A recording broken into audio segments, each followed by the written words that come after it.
What if time itself had a ledger, an ancient register that recorded the rise and fall of gods before history began? Deep beneath the sands of Mesopotamia, a single clay prism whispers of kings who ruled not for decades, but for tens of thousands of years. Scholars call it myth. The ancients called it truth. Between those two words lies a silence older than writing, one that still hums beneath the ruins of Eridu, and Kish. Perhaps within that silence, the memory of another world is waiting to be remembered. Come closer. Let us listen to what the Sumerian kings once knew. The story begins not in the light of civilization, but in the murmur of clay. Long before ink, before the first reed stylus carved meaning into wet earth, there was only memory, handed down through chants, myths, and shadows. Then one day, someone pressed truth into matter. From that act, the Sumerian king list was born, a list of rulers stretching across millennia, engraved on tablets that have outlived their cities, their empires, even their gods. And upon that list, etched with unwavering precision, stand the names of 8 kings who reigned before the flood. Together they ruled for 241,200 years. To read it is to confront an impossible arithmetic. Alulim of Eridu, 28,800 years. Alalgar, 36,000. Enmenurana, 43,200. Enmengalana, 28,800. Dumuzid the shepherd, 36,000. Ensipadzidana, 28,800. Enmenurana, 21,000. Ubaratutu of Shuruppak, 18,600. Then came the flood that swept over the land. 8 kings, 8 ages, 8 spans that stretch human comprehension beyond reason. To modernise, these are myths, symbolic, exaggerated. But to those who carved them, they were records. Archaeologists discovered one such tablet, the Weld Blundell Prism, in the early 20th century.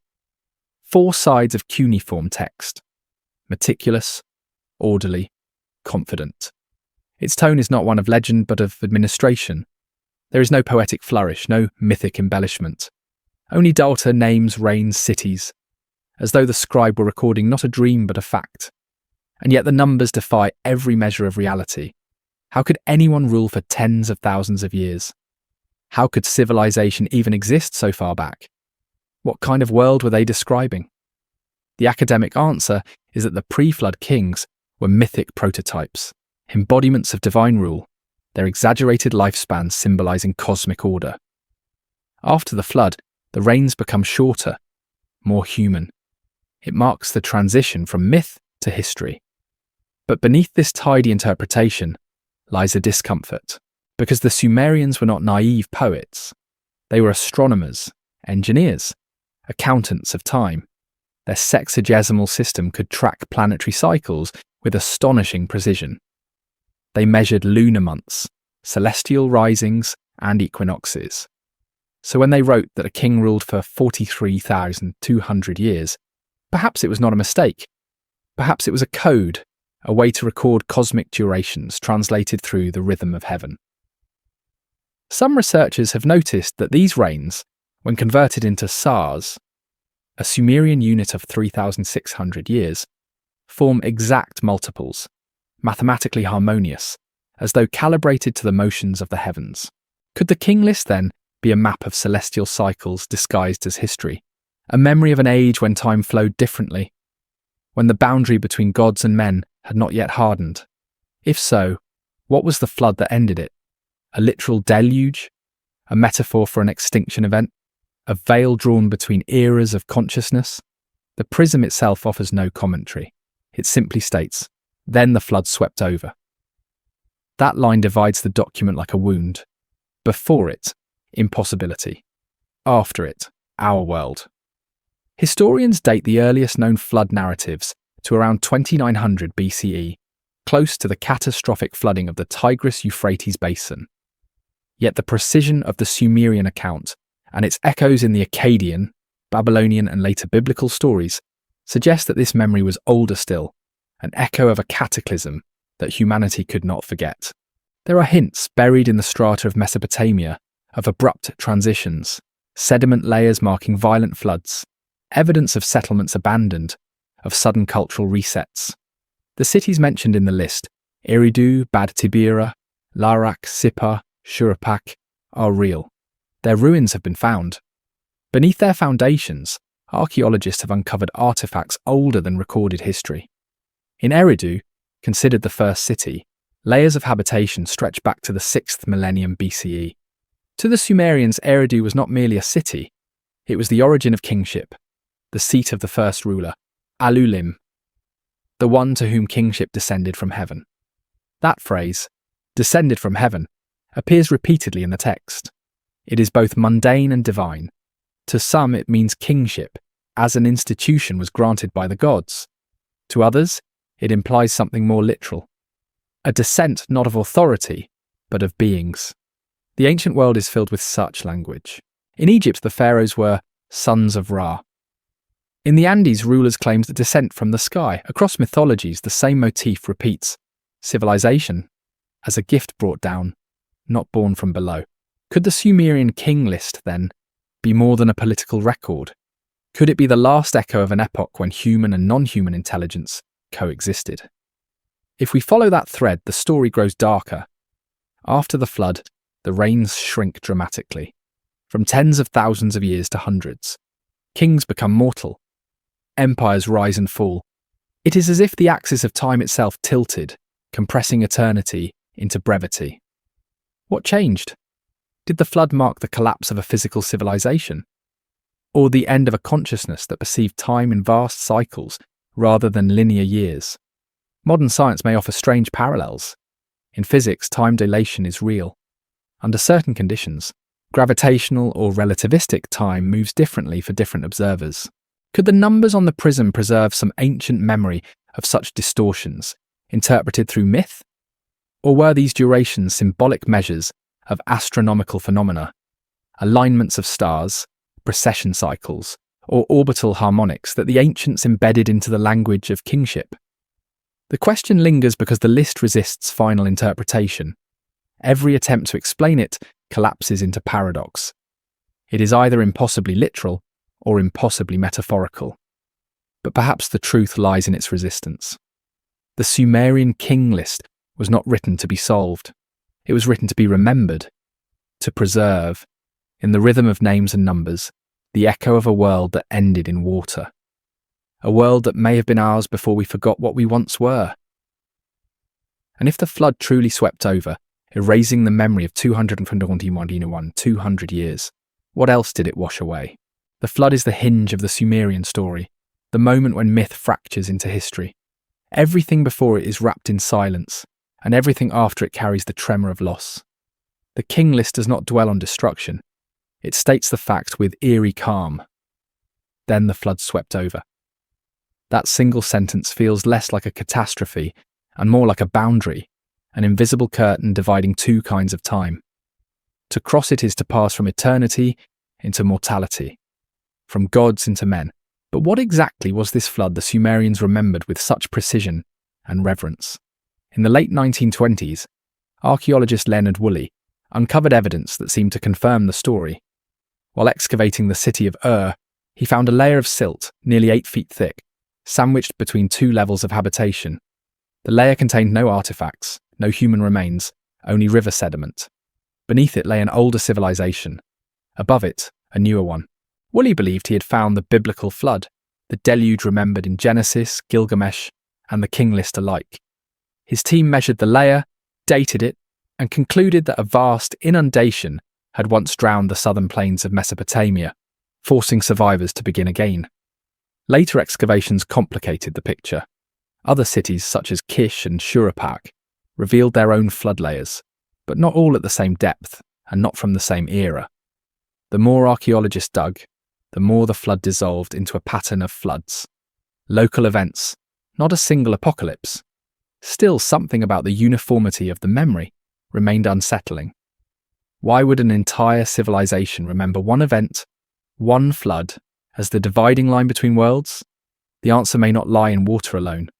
Around 10 to 800 BCE, as the last ice age ended, the Earth entered a violent climatic phase known as the Younger Dryas. Global temperatures plummeted, massive glacial meltwater floods reshaped continents. The Black Sea and Persian Gulf expanded dramatically, submerging once inhabited regions. If even fragments of that cataclysm survived in oral memory, They could have reached Sumer thousands of years later as myth made stone. Perhaps the Sumerian flood was not local but ancestral, a deep memory of planetary trauma passed through forgotten civilizations. This idea unsettles conventional chronology. It suggests that the Sumerians were not the first, but the inheritors, custodians of a legacy far older than their own. The king list may not begin history, it may preserve its ashes. When the text says, kingship descended from heaven, it might mean something closer to knowledge descended from elsewhere. From survivors of a world wiped clean, the long reigns before the flood could represent the slow cycles of an earlier age, one measured not in years, but in epochs of stability.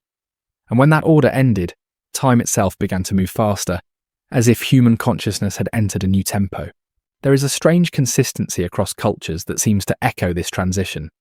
In Egypt, the followers of Horus ruled before the dynasties. In India, the Satya Yuga gave way to the darker Kali Yuga. In Mesoamerica, the Maya spoke of 4 previous suns, each destroyed by catastrophe. The Sumerian flood in this light becomes part of a global pattern, a collective memory of something that once broke the continuity of human existence. The king list, however, is unique in its precision. It records not only the kings but their cities, each one a node in an invisible network of memory. Eridu, Bad Tibira, Larak, Sippar, Shuruppak. The sequence is not random. It traces a geographical arc along the Euphrates, like a slow migration northward, as if the centres of power were retreating from something, the advancing sea, the rising rivers, or perhaps something else entirely. When the flood came, Shuruppak was the last city mentioned. Archaeological digs there uncovered evidence of destruction around 2900 BCE, flood deposits, collapsed walls, and clay tablets bearing early Sumerian writing. Among them, one fragment told of a righteous man warned by the gods to build a boat. His name was Ziusudra. The story of Ziusudra is the oldest flood narrative ever found. It predates Noah, predates Gilgamesh. In the fragment, the gods decide to destroy humankind. The god Enki whispers the secret to Ziusudra through a reed wall. Tear down your house, build a boat. Ziusudra obeys, survives the deluge, and is granted eternal life. When the waters recede, kingship is restored. Not in Shuruppak, but in Kish. The king list resumes. After the flood had swept over, and kingship had descended from heaven, Kish became the seat of kingship. That shift, from Shuruppak to Kish, is more than political. It marks the transfer of authority from mythic to mortal. The rulers of Kish no longer live tens of thousands of years. Their reigns last decades. The language of the text changes subtly too. The tone becomes administrative, factual, almost bureaucratic. The divine gives way to dynasty.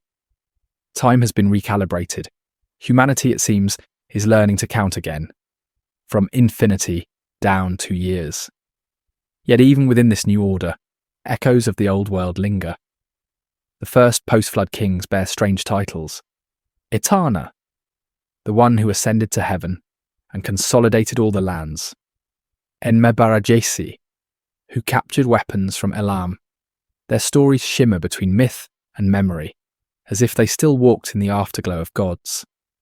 Etana in particular haunts the tablets. One of the earliest surviving Sumerian myths tells of his flight on the back of an eagle to reach the heavens and obtain the plant of birth. It is the first recorded tale of flight in human literature. Scholars call it allegory. But for a civilization that remembered kings who ruled for millennia and gods who descended from the sky, perhaps it was recollection.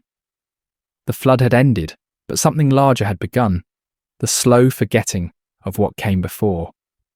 Each generation moved further from the memory of the divine rulers, from the rhythm of cosmic time. The king list preserves that loss as much as it preserves history. Its structure is not linear, but recursive, a rhythm of descent and renewal. Kingship descends from heaven, is carried away by the flood, then descends again. Over and over, civilization falls and rises, as if humanity itself were caught in a pulse, too vast to perceive. Perhaps that is the deeper message of the list.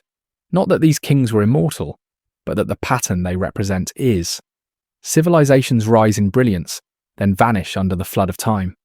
Their ruins become myths, their myths become scripture, their scripture becomes dust, and somewhere beneath that dust, a prism waits, holding the memory of an age that refused to die. If we could read beyond its numbers, would we find not a record of kings, but of cycles, of creation, destruction, and rebirth repeating across eons? And if so, are we living in just another reign, another line soon to be washed away? Kish, the first city of kings after the flood, stands like a shadow at the border between memory and history. Archaeologists call it the dawn of the early dynastic period. The Sumerians called it the return of kingship from heaven. The tone of the king list shifts here. No longer cosmic, but terrestrial. No longer mythic, but managerial. Yet something of the old light remains, like starlight lingering after the sun has gone. The rulers of Kish are men, but their names still hum with divine resonance. The first among them, Jushur, reigned for 200 years. His successor Kulasina-Bel, all of them were lords, ruled for 960. Then came Etana, the shepherd who ascended to heaven. Etana's story may be the key that links the pre-flood and post-flood worlds. The surviving tablets describe him as a mortal king, chosen by the gods to restore order after the deluge. But they also tell of his journey beyond the human realm, his flight with the eagle to the heavens, seeking the plant of birth so that he might grant life to his barren wife and secure his dynasty. What kind of king travels to the heavens to find fertility for the earth? The symbolism is layered, but the echo is unmistakable. Kingship and life are once again descending from above. In the myth, Etana ascends through layer after layer of sky, watching the earth shrink below him until it looks like a grain of dust. His ascent feels strangely modern, as though describing something more than metaphor, an ancient vision of flight, or perhaps of altered perception. Some scholars have compared it to the shamanic journeys found across early civilizations, where initiates travel through the heavens to obtain wisdom or healing for their people. Others see in it a memory of lost technology, a symbolic retelling of encounters between men and beings who ruled the skies. Whatever it was, the story of Etana endures because it speaks of a boundary crossed, the same boundary the flood had drawn, now briefly opened again. Etana's reign marks a fragile reawakening. Kish becomes a centre of law and order, trade and ritual. Clay tablets begin to multiply. The written word spreads like veins through the land. The gods are still near, but less visible. They speak through omens, through the motion of planets, through the whisper of wind across temple ziggurats. The king is their interpreter, the one who holds the balance between heaven and earth. It is no coincidence that the Sumerian word for king, Lugal, literally means great man. But Lugal was not only political, it was cosmological. To rule was to stand at the centre of an axis connecting the divine above and the mortal below. The king list moves onward, naming monarch after monarch, each reign shorter than the last. Enmenurana appears next, a warlord who fought against Elam and built temples to the god Enlil. His name, unlike the others, has been found on archaeological artifacts, fragments of vases and inscriptions dated to around 2600 BCE. Here myth meets evidence. Enmenurana is the first Sumerian king confirmed by history, yet the line between legend and record remains blurred. His son Aga is mentioned in the Epic of Gilgamesh, a literary echo of what might once have been a real struggle between two city-states. Kish and Uruk, king and hero, power and rebellion. In the epic, Gilgamesh defies Aga, rejecting his demands for tribute. Some see this as the first written story of human resistance against authority. But beneath the political drama lies something older, a shift in the nature of kingship itself. No longer divine command, but human will. No longer obedience to heaven, but the assertion of self. The gods, once architects of fate, now appear as distant, sometimes hostile forces. Humanity is no longer their instrument, it is becoming its own creation. The king list captures this transition with an almost painful precision. After Kish, kingship moves to Etana, the sacred precinct of Uruk. There, Gilgamesh himself is named, he who built the walls of Uruk, who ruled 126 years. The prism's tone remains impassive, but its resonance deepens. For in Gilgamesh, the myth of kingship becomes the myth of mortality. The ruler who once sought immortality discovers instead the inevitability of death. It is as if history, having finally entered the human realm, immediately confronts its own limits. The ancient reigns of 10,000 years shrink to a single lifetime. Time, once infinite, becomes personal. The king list continues, enumerating rulers and cities as if ticking the slow pulse of human civilization. Kish, Uruk, Awan, Hamazi. Each city rises and falls. Each line ends the same. Then city was defeated and kingship was taken to city. It reads like the breathing of history, expansion and collapse, order and chaos. But perhaps it also encodes something deeper, a rhythm reflecting the celestial cycles the Sumerians watched with obsessive precision. The movement of kingship may mirror the procession of constellations, the slow turning of the heavens. Civilization for them was not random, it was astronomical, written in the stars. There is an unspoken truth buried within this sequence. The king list treats the transfer of kingship as divine migration. Authority does not emerge, it is bestowed, withdrawn and relocated, as though by cosmic design. The Sumerians did not see time as linear progress. To them, every fall was a return. Every beginning was a repetition. The flood was not the first nor the last. It was one pulse among many in an infinite pattern. Modern scholars tracing these successions have found that the intervals between shifts of power sometimes correspond to astronomical alignments, changes in the visibility of key stars like Sirius or Aldebaran, or shifts in the lunar solar calendar. It may be coincidence, or it may hint that the king list served as both chronicle and cosmic register, a way to track not only political authority, but the alignment between heaven and earth. In this light, Etana's ascent takes on new meaning. It is not merely a myth of flight, it is a metaphor for recalibration. The king journeys upward to realign humanity with the heavens after the dislocation of the flood. The plant of birth he seeks is not fertility alone, it is continuity, the restoration of the divine rhythm that allows life to endure. And yet, even with this restoration, the world has changed. The rains grow shorter, the connection weakens. The divine pulse that once stretched across millennia now flickers within human hearts. The gods no longer walk among men. They are remembered in clay, in hymns, in the scent of incense rising towards stars they once ruled. The prism closes this era with quiet finality. After Kish, after Uruk, after the first cycle of kings, the pattern of descent and loss repeats. The flood has passed, but its shadow remains. Humanity has re-entered the realm of time, but perhaps at a cost. The loss of whatever it was that allowed the ancients to perceive eternity.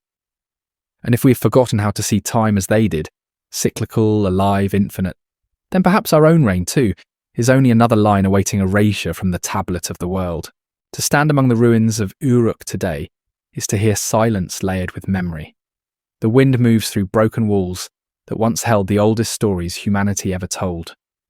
Beneath the dust, archaeologists have found the foundations of temples to Inanna, the goddess of love and war, and beneath those still older structures, each built upon the bones of another. Civilization here was never created, it was remembered. Every wall, every inscription, every offering to the gods seems to be a restoration of something once known and lost. And the king list, ever watchful, follows this rhythm of remembrance. After Gilgamesh, the list continues with names that shimmer like fading stars. Ur-Nungal, Udul-Kalama, La-Bashum. Their reigns shrink, their stories thin. The divine pulse that once governed time seems to scatter into the mortal world, diffusing through countless generations. Yet the structure of the list remains deliberate, as if preserving a hidden geometry.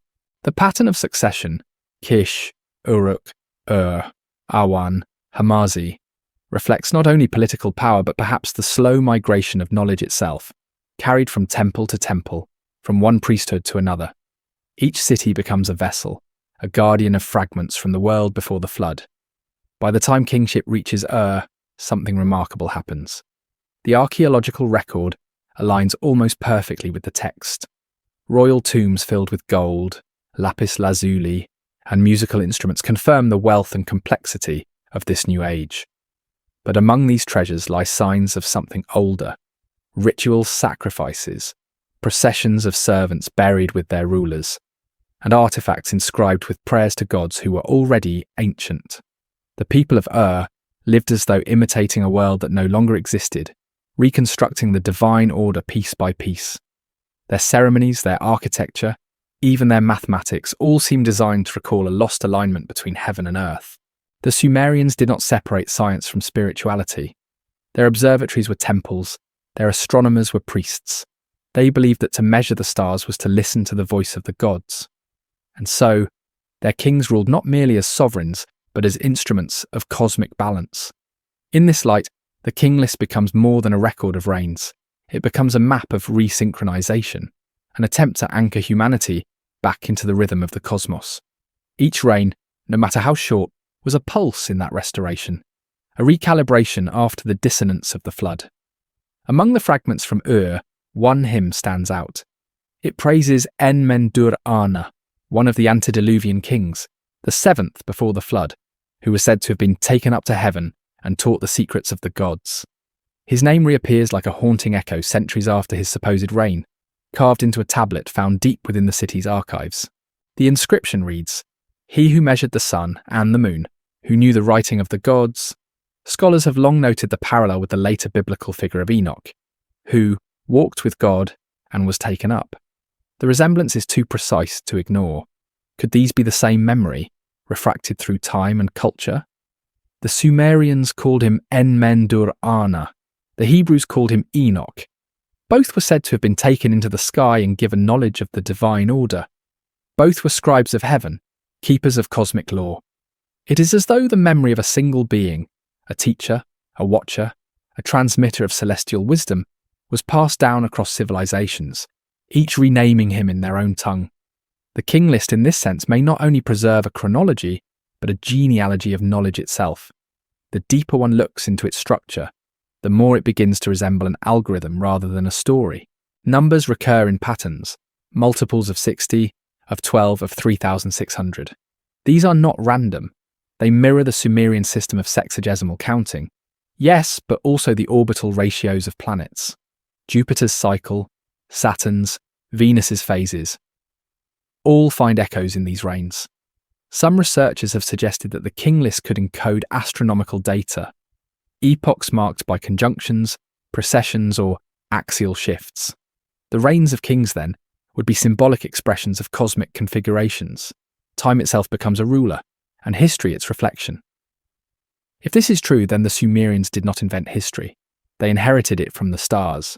They saw the heavens as a mirror of the earth, and believed that when cosmic balance was lost, kingship must be renewed, cities rebuilt, and rituals repeated to restore harmony. This idea permeates all their myths: the descent and return of Inanna, the death and resurrection of Dumuzi, the eternal rebuilding of temples after each flood. Even destruction was not an end, but part of a cycle. What they called me, the divine pattern woven through existence. Perhaps that is why their civilization endured for thousands of years, despite wars, droughts, and shifting rivers. They did not see time as linear progress, but as the continual reenactment of divine order. Each king, no matter how mortal, was a momentary embodiment of that pattern. The king list is their song of continuity, a reminder that what falls can rise again, that what is forgotten can be reawakened. But something else lingers beneath that song, a warning. The later portions of the list grow increasingly fragmented. Kings rise and fall faster, cities collapse sooner. The sacred rhythm begins to accelerate, as though the thread binding heaven and earth were unravelling. By the time kingship passes to the city of Akkad, the tone darkens. Akkad's founder, Sargon, claims he was chosen by the goddess Ishtar herself, that the rivers parted for him, that he conquered from the lower sea to the upper sea. Yet within a few generations, his empire crumbles into dust. The cosmic balance, once held by the old priest kings, slips beyond reach. In the centuries that follow, scribes will continue to copy and recopy the king list, long after the Sumerian language itself has died. Each copy becomes less certain, more mythic. The names of cities blur, reigns are rearranged, divine genealogies intertwine with human ones. And yet, through all its distortions, one message remains. Kingship descends from heaven, always from heaven. What did that phrase mean to those who carved it for the 1000th time? Was it an article of faith, or a memory too painful to forget? Perhaps to the final Sumerian scribes, it was neither belief nor history, but longing, the echo of a truth they could feel, but no longer touch. For in their silence the stars had gone quiet, the gods no longer descended, and the clay that once sang of eternity now only murmured of time. In the end, perhaps the king list is not a relic of a lost civilization at all, but a lament for one, a record of how far humanity had fallen from the sky. And if kingship once truly descended from heaven, what does it mean that it no longer does? The fall of Akkad was not a single event, but a fading, a slow disintegration of order that seemed to mirror the very mythic cycles the Sumerians once revered. The empire that had stretched from the Persian Gulf to the Mediterranean began to crumble under the weight of drought, rebellion, and silence. Ancient records tell of winds that carried no rain, of harvests that failed, of temples abandoned. For 7 years, one lamentation tablet reads, "The grain did not grow. The fields gave no yield." It was as if the gods themselves had turned their faces away. And in the hollow left by their absence, the old question returned. Had humanity broken the rhythm between heaven and earth once again? The king list continues almost mechanically through this darkened age. Names blur together, reigns shorten further. Yet even in decline, the pattern persists. When one city falls, kingship is taken to another. To the Sumerians, collapse was not chaos but transition, a cosmic rebalancing. They had no concept of apocalypse, only renewal. And yet, as Akkad dissolved, something shifted. The transfers of power that once felt cyclical now felt desperate, as if humanity were trying to reassemble fragments of a broken code. In the centuries that followed, the scribes of Sumer began to look backward more than forward. They copied older tablets, rebuilt forgotten temples, reimagined the glories of the pre-flood kings. It was an age of recollection rather than creation. The king list itself may have been compiled during this very period of retrospection, perhaps in Nippur or Lhasa, as a way to preserve a vanishing lineage. Its tone, so calm, so mathematical, may hide an ache, a longing for the stability of the divine kings who once bridged heaven and earth. In this light, the document becomes something more than a chronicle. It becomes a confession, a recognition that what had once descended freely from the heavens could now only be reconstructed through memory and ritual. Kingship had become a shadow of itself, a performance of cosmic order rather than its living manifestation. The temples were still built, the hymns still sung, but their purpose had changed. What had once been communication became imitation. The gods were still honoured, but their voices were no longer heard. It is during this silence that new myths began to form. Across Mesopotamia, fragments of older cosmologies were rewritten. The epic of Gilgamesh was refined into its canonical form. Flood stories were reinterpreted as moral allegories. And in the midst of it all, one figure quietly emerged from the old pantheon into something closer to humanity's collective memory. Enki, the god of water, wisdom, and deep knowledge. Enki's role in the flood narrative is subtle but profound. He is the one who warns Ziusudra, the Sumerian Noah, through a whisper in a reed wall. He is the keeper of the me, the divine blueprints of civilization. He is the god who, when the others decree destruction, chooses preservation. His symbols, water serpents, the horned cap, appear across millennia, echoing in later traditions from Babylon to Egypt.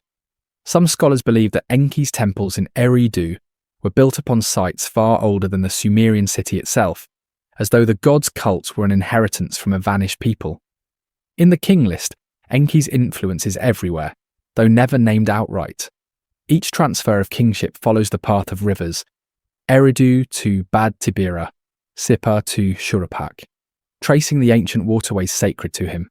It is as if the god's domain was not merely the physical flow of water, but the transmission of wisdom through generations. Civilization, like the river, moved, split, rejoined, and renewed. But even rivers can die, Around 2200 BCE, the climate of the Near East changed dramatically. The once fertile plains of Sumer turned to dust. Cities that had thrived for centuries became ghost towns. Tablets speak of the great wind that came from the north and the day the heavens refused the rain.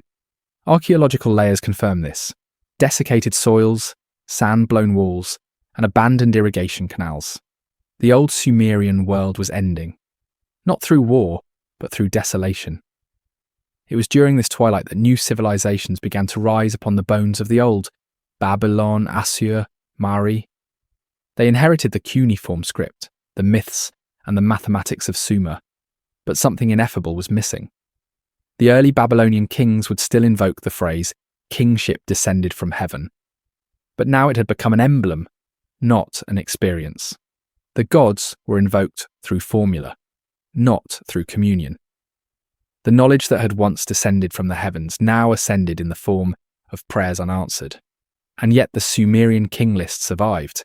Through flood and famine, through conquest and rewriting, it persisted, copied and recopied by hands that no longer fully understood its origin.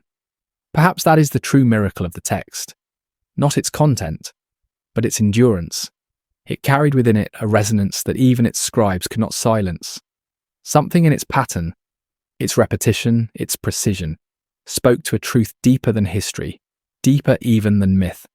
It suggested that order itself was eternal, even if its manifestations were fragile. When modern archaeologists first deciphered the Prism in the early 20th century, they treated it as a curiosity, a mixture of legend and record, too inconsistent to be history, too structured to be myth. But perhaps that paradox was the point. The Sumerians did not divide the world into myth and fact. To them, the unseen was not less real. Their world was layered, physical, celestial, divine, all part of a single continuum. The king list is not the record of one reality, but the thread binding many.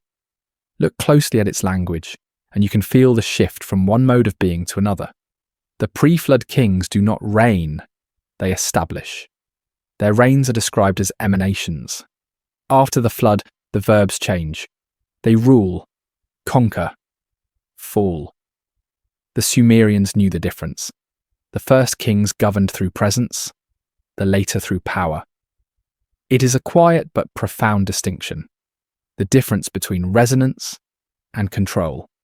As Akkad fell and the dust swallowed its temples, the memory of those earlier modes of kingship began to fade.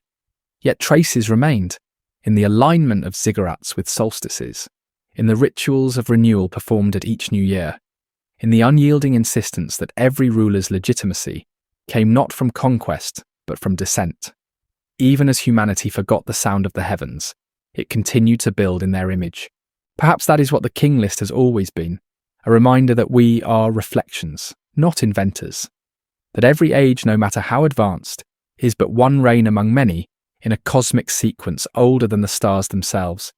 The Sumerians, with their tablets and their floods, their gods and their kings, may have only been trying to say this, that we are not the beginning, and we will not be the end. But if the cycle always turns, if kingship eternally descends, then what happens when it no longer does? What silence follows when even memory forgets the heavens? When the scribes of Babylon inherited the Sumerian tablets, they inherited more than words. They inherited an echo. Each stroke of the stylus carried within it a language older than its letters, a vibration from a time when writing itself was sacred. They copied the king list with reverence, yet with a growing distance. To them it was not revelation but relic, a text that spoke of kings who had walked too close to the gods. The flood, once a living boundary, had become metaphor. The divine kings, once remembered as ancestors, now stood as myths of origin. But in the dim glow of temple lamplight, as the scribes traced the names of Alulim, Al-Algar, and Enmenurana, perhaps a faint tremor still passed through them, a feeling that these were not fictions, but memories written in a language their world had forgotten how to read. In the Babylonian version, the tone of history changes. Kingship is no longer a descent from heaven, but an inheritance from earth. Rule comes through conquest, legitimacy through lineage. The gods remain, but their proximity fades. No longer walking among men, they dwell in statues, invoked through incantations, contained in ritual. The sacred geometry of kingship that once aligned city and star becomes ceremonial, a beautiful hollow imitation of cosmic order. Humanity had stepped fully into its own time, but in doing so, it had also sealed itself off from eternity. And yet, the king list continued to whisper of something different, a chronology that defied comprehension. When scholars of the first millennium BCE studied the pre-flood reigns, they did not dismiss them as exaggerations. Instead, they tried to reconcile them, to find the logic hidden within their numbers. Babylonian astronomer priests, working under the glow of Venus and the red eye of Mars, sought correspondences between the reigns of the ancient kings and the cycles of planets. A reign of 43,200 years, they noted, equaled 12 saroi, a perfect multiple of 3,600, the sacred Sumerian unit of cosmic time. Could these numbers encode not years, but revolutions of heavenly bodies?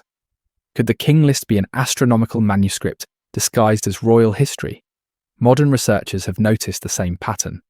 The durations of reigns before the flood align uncannily with precession cycles and long-term celestial phenomena. The 43,200-year reign of Enmenurana, for instance, corresponds roughly to the precessional shift of Earth's axis, a cycle that marks the slow turning of the heavens themselves.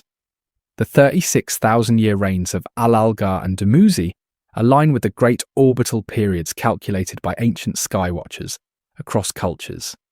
It is as if the Sumerians encoded the mechanics of the cosmos in the language of kingship, as though to say, time itself is the true ruler. But what kind of civilization measures kingship in cosmic time? To track precession requires thousands of years of continuous observation. To record planetary harmonics demands both mathematics and memory. The king list implies a depth of knowledge that no single generation could possess. It suggests continuity, an inheritance of observation that may stretch back into the mists of forgotten ages. This, perhaps, is the most haunting suggestion of all, that the Sumerians were not the first to measure the heavens, but the last to remember those who did. Some have dared to ask whether this inheritance was entirely human. The earliest Sumerian myths speak of the Anunnaki, beings who came from the sky to bring the divine laws and technologies of civilization. They taught writing, agriculture, and astronomy. They founded cities. They established kingship. In the temples of Eridu and Nippur, priests carved hymns to these beings not as distant deities, but as instructors, masters of wisdom who once walked among men. Could it be that the Sumerian king list records their reigns, translated into human time? Mainstream scholarship rejects this notion as mythological anthropomorphism, a poetic expression of divine authority. Yet the Sumerians themselves seem to draw no such line. To them, the boundary between God and king was porous, fluid. The divine did not reign from heaven alone. It manifested in bloodlines, in sacred knowledge, in the resonance between celestial order and earthly governance.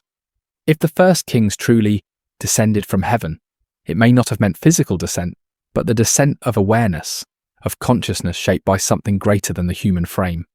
In this sense, the flood was not only geological, but existential. It marked the severing of that connection. Before it, kings ruled as extensions of cosmic will. After it, they ruled as interpreters of memory. The flood washed away not only cities, but perception, the ability to see the divine pattern woven through the world. What survived was the echo, the record, the stone. As Babylon scholars studied the king list, they began to incorporate it into their theology. They saw in it a record of divine order, a sequence of ages that rose and fell like breaths of creation. Their reinterpretation would later influence the Greeks, who spoke of the ages of gold, silver, bronze and iron, and still later the Hebrews, whose genealogies and flood narratives bear the unmistakable imprint of Sumerian chronology. Through translation and time, the king list became the unseen spine of ancient history, shaping how the West would come to understand the flow of time itself. And yet in that very translation, something essential was lost. The Sumerians had not seen time as an arrow. They had seen it as a circle, an endless returning. For them, every fall was a prelude to ascent, every flood a preparation for renewal. When they said kingship descended from heaven, they did not mean once. It was always descending. In cycles, each new ruler a reflection of the last. But when later civilizations translated their words, they heard only linear descent, a beginning and an end. The living cycle of descent and return was flattened into history, and history into fate. Perhaps that is why the king list feels so strange to modern eyes. It refuses to fit within our sense of time. Its kings live too long, its floods arrive too suddenly, its transitions feel too inevitable. It was not written for a culture that measures by chronology. It was written for one that measured by harmony. The list is not about duration, it is about resonance. Each reign is a tone in a cosmic chord, each transfer of kingship a modulation from one key to another. Read this way, the document becomes music, not mathematics, a hymn written in the grammar of numbers. And if this is true, then the Sumerian king list is not the oldest history of the world, it is the oldest memory of order. A record of the moment when humanity still heard the symphony of the cosmos and knew its place within it. But what happens when that music fades, when kingship ceases to descend and humanity governs itself in silence? Perhaps that silence is what we call progress. Perhaps what we call civilization is the echo of something far more ancient, something that once sang through us and now waits, beneath the dust of Eridu, for us to remember how to listen again. In the ruins of Eridu, the city the Sumerians called the first on earth, the air still feels charged, as if the stones remember. Beneath its layers lie temples stacked one atop another, built over millennia in the same sacred place. Archaeologists have counted at least 18 levels of construction, each rising from the rubble of the last, as though each civilization was trying to rebuild the same memory. At the lowest level, deep in the silt of time, they found a simple structure of clay and reed. No palace, no fortress, just an altar. The first home of Enki, the god of wisdom, who founded Eridu and established order upon the waters. To the ancients, this was not myth. This was the beginning, the place where kingship first descended. The king list begins here as well. In Eridu, Alulim became king. He ruled 2800 years, a line both factual and unfathomable. What kind of ruler endures for 28 millennia? The question, though often dismissed as exaggeration, opens a deeper mystery. What if the span was not biological but cosmic? Perhaps Alulim's reign was not a lifetime but an era, a period during which a certain alignment between heaven and earth remained stable. When that alignment shifted, the reign ended, and kingship was taken to Bad Tibira. Thus kingship did not pass between men, but between epochs. Each ancient city of the list, Eridu, Bad Tibira, Larak, Sippar, Shuruppak, may represent not political centres, but phases of human consciousness, corresponding to changes in the Earth's orientation, the sky's pattern, or the rhythm of the Nile and Euphrates. The Sumerians encoded these transitions in myth, but the pattern beneath them may have been empirical, a record of environmental and astronomical shifts remembered through theology. Eridu's founding at the edge of the marshes, near where salt water met fresh, was not symbolic but strategic. Here the earth breathed, and here, according to their myth, the gods emerged from the abyss. Archaeological evidence supports the antiquity of this vision. The earliest levels of Eridu date to around 5400 BCE, when it was little more than a cluster of huts beside a lagoon. Yet even in this humble form, it carried a sacred geometry. The temple was aligned with the rising of certain stars, perhaps Sirius, perhaps Canopus.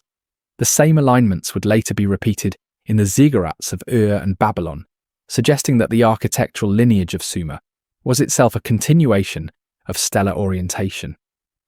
To build a temple for them was to restore the axis between heaven and earth. Alulim, though veiled in legend, may symbolize this first act of alignment, the moment humanity learned to shape earth in the image of the sky.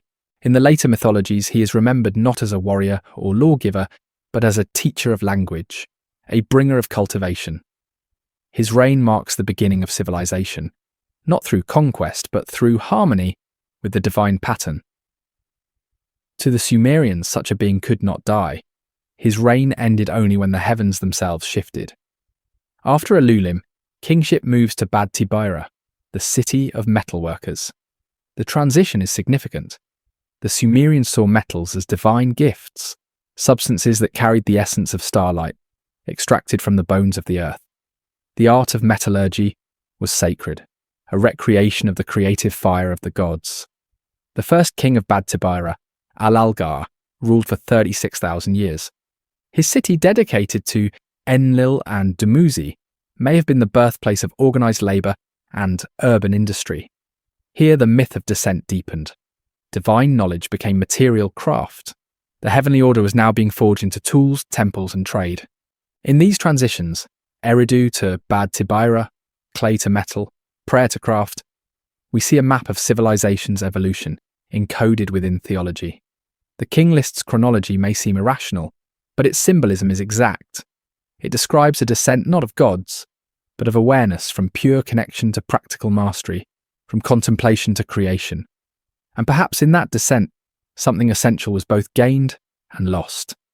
By the time kingship reached Larak, the third city, the language of the divine began to fade from stone. The reigns were still impossibly long, tens of thousands of years, but the gods were no longer everywhere. The myths of Larak speak of divine withdrawal, the sky growing distant, the rituals more elaborate, the priests more desperate to summon what once came freely. Civilization had advanced, but spirit had receded.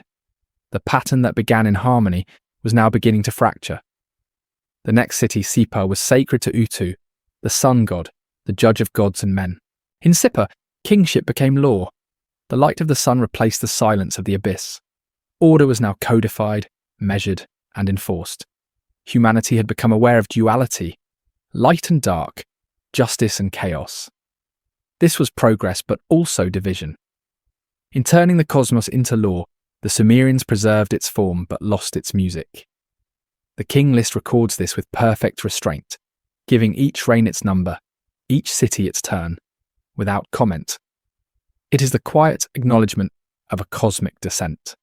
The divine is not gone, but structured. Then finally Shuruppak, the last of the pre-flood cities, the threshold before forgetting. Its king, Ubara-Tutu, is said to have ruled 8600 years, and his son Ziusudra to have been the man who survived the flood. In Shuruppak, myth and history merge. Archaeological excavations have indeed revealed a sudden layer of flood deposits dating to around 2900 BCE, containing the remains of houses, tools, and human bones. The flood was real, even if its cause, climate, river, or memory, is still debated. When the waters receded, kingship began anew in Kish, and time became measurable again. Thus, the first half of the king list may not be a history of rulers, but a cosmology of descent, a map of consciousness flowing from the divine to the human. Eridu represents origin, Bad Tibira creation, Larak separation, Sipa law, and Shuruppak dissolution. Each stage brings humanity closer to material mastery but further from its original unity. The flood, then, was not punishment but reset, a necessary silence between worlds. Even the Sumerians seem to sense this. Their prayers often end not in petition, but in remembrance. May we remember the days before the waters. They knew that the flood was not just a story of destruction, but of return. What had been washed away was not merely civilization, but memory. The memory of what kingship truly meant. And so they built again. Temples upon ruins, myths upon echoes, reigns upon numbers, trying to restore a pattern they could no longer fully perceive. The king list, etched and re-etched for centuries, is the record of that effort. Humanity's attempt to recall eternity through the rhythm of names.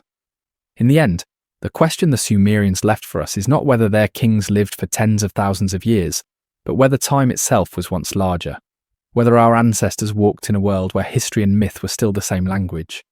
If kingship truly began in Eridu, then perhaps the real question is not when it ended, but whether its song still lingers beneath the clay, waiting for the moment when heaven might descend again. In the heart of the Sumerian worldview lies an unspoken idea that history is not linear, but cyclical, endlessly descending and reawakening through patterns of order and loss. Each line of the king list is a repetition of this rhythm. Kingship descends, cities rise, empires fall, and the divine withdraws only to return again in another form.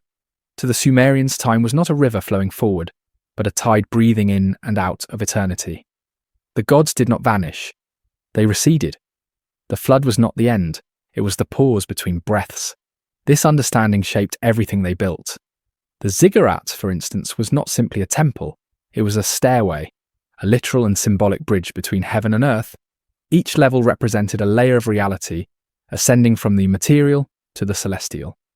To climb its steps was to reenact the cosmic descent of kingship, to rejoin the realms that had been separated by the flood.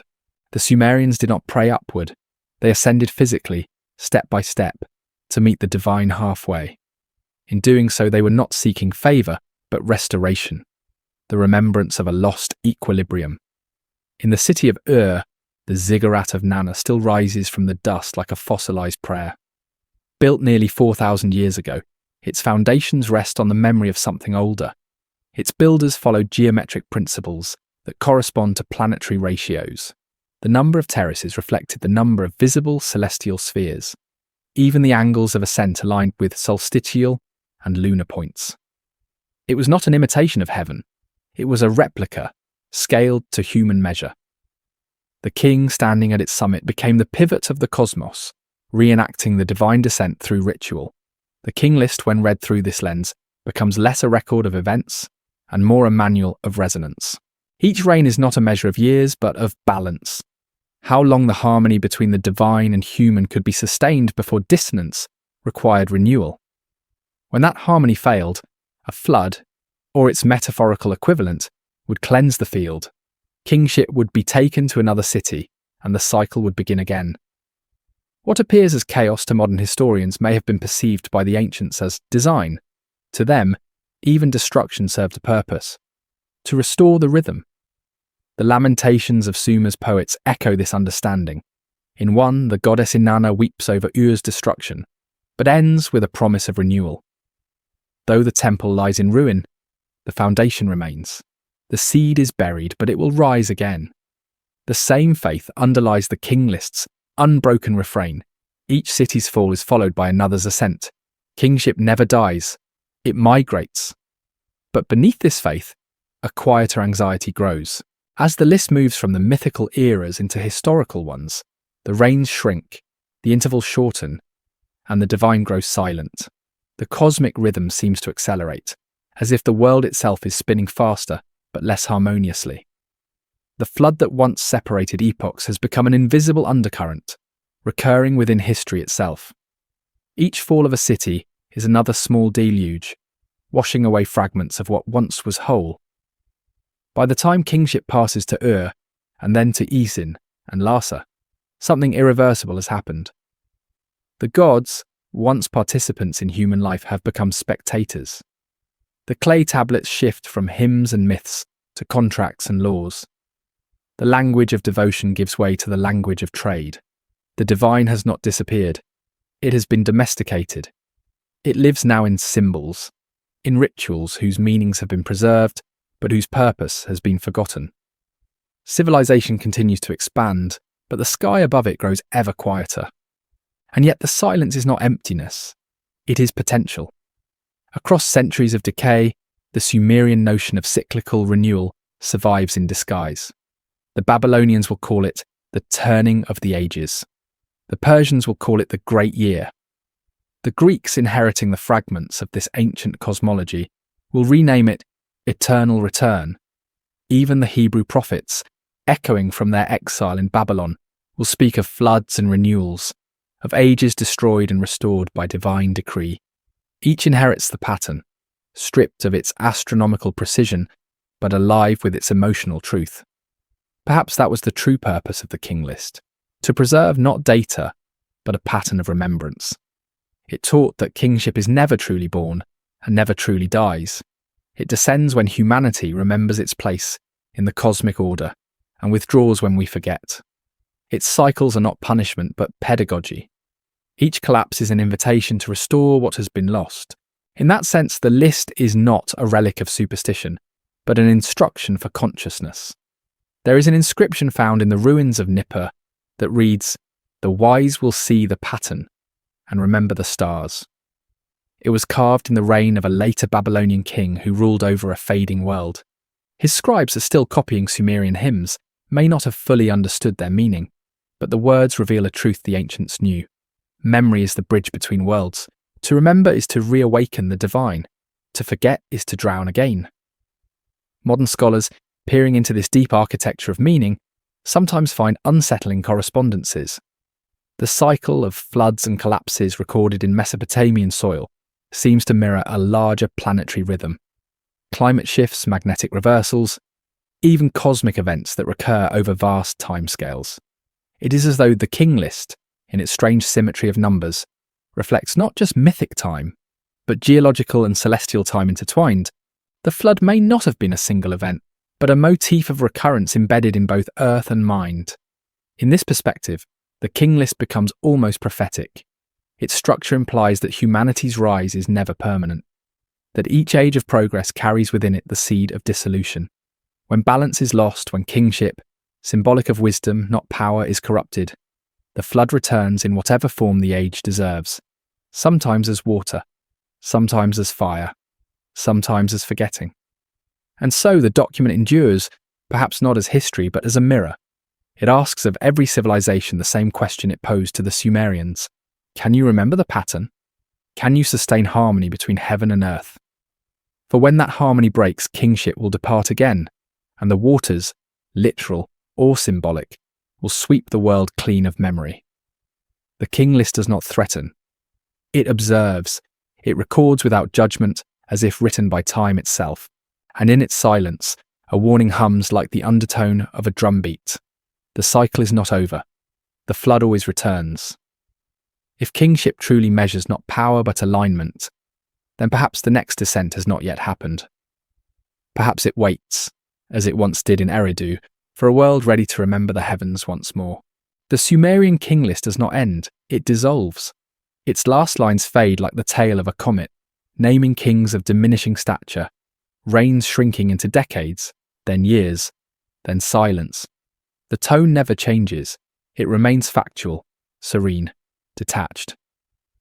Then kingship was taken to Etana, then to Larsa, then to Babylon. It is as if the scribe, even as his civilization faltered, still believed that kingship, divine order itself, had not perished, only moved beyond his sight. The list ends not with a conclusion but with an ellipsis, an unfinished thought suspended between memory and prophecy. When modern scholars first pieced together these fragments from clay, they sought history and found something else, a mirror. For what the Sumerians called kingship was not government. It was the pulse of the cosmos translated into human form. Each name on the list was an octave, in a melody too vast to hear all at once. And when the melody grew faint, the people mistook its fading for loss. But the Sumerians knew better.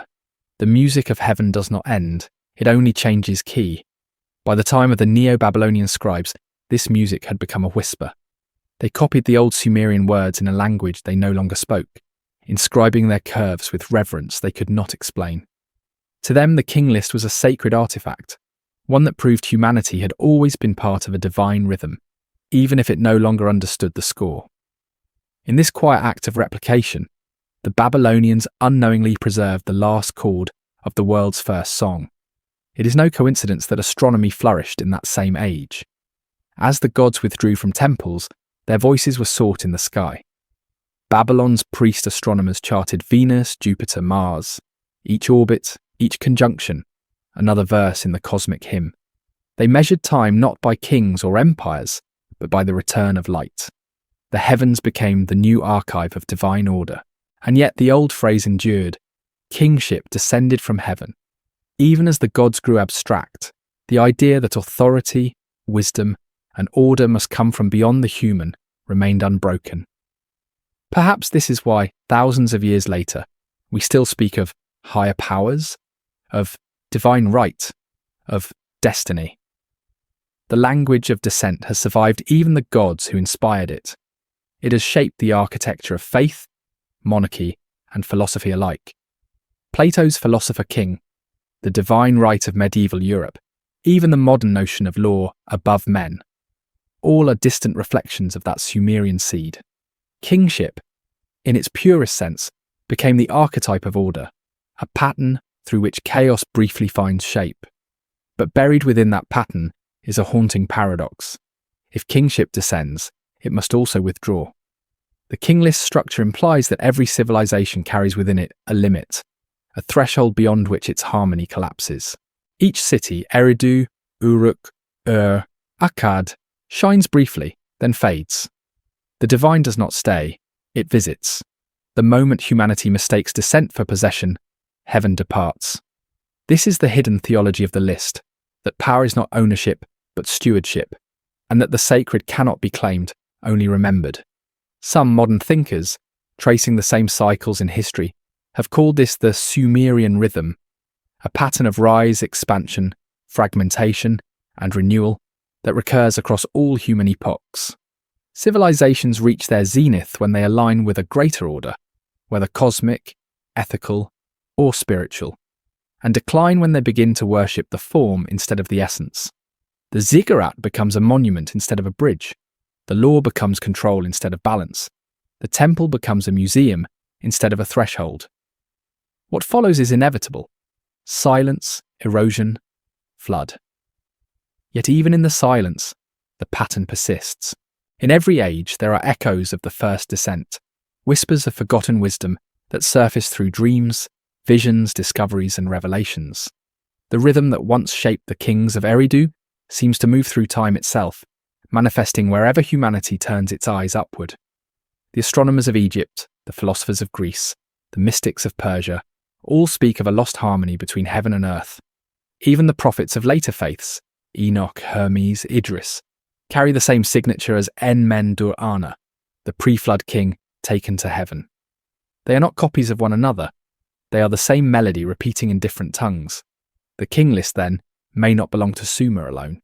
It may be the fragment of a universal text, a record of consciousness remembering itself across civilizations. The flood that separates eras may not be an event, but a veil of forgetting that descends whenever humanity drifts too far from its source. When the veil lifts, kingship descends anew, not as monarchy, but as vision, as insight, as the brief reappearance of order within chaos. Even science, in its own way, continues this lineage. Our modern measurements of precession, planetary motion, and deep time mirror the same awe that moved the ancient priests of Eridu. We still gaze upwards seeking meaning, still translate cosmic rhythms into human language, only now through equations rather than hymns. And though we may not call it kingship, what we seek is the same: a unifying order, a descent of understanding from beyond. Perhaps that is why the Sumerian king list feels eerily modern. Beneath its archaic surface lies the same longing that defines every era: the search for continuity between the finite and the infinite.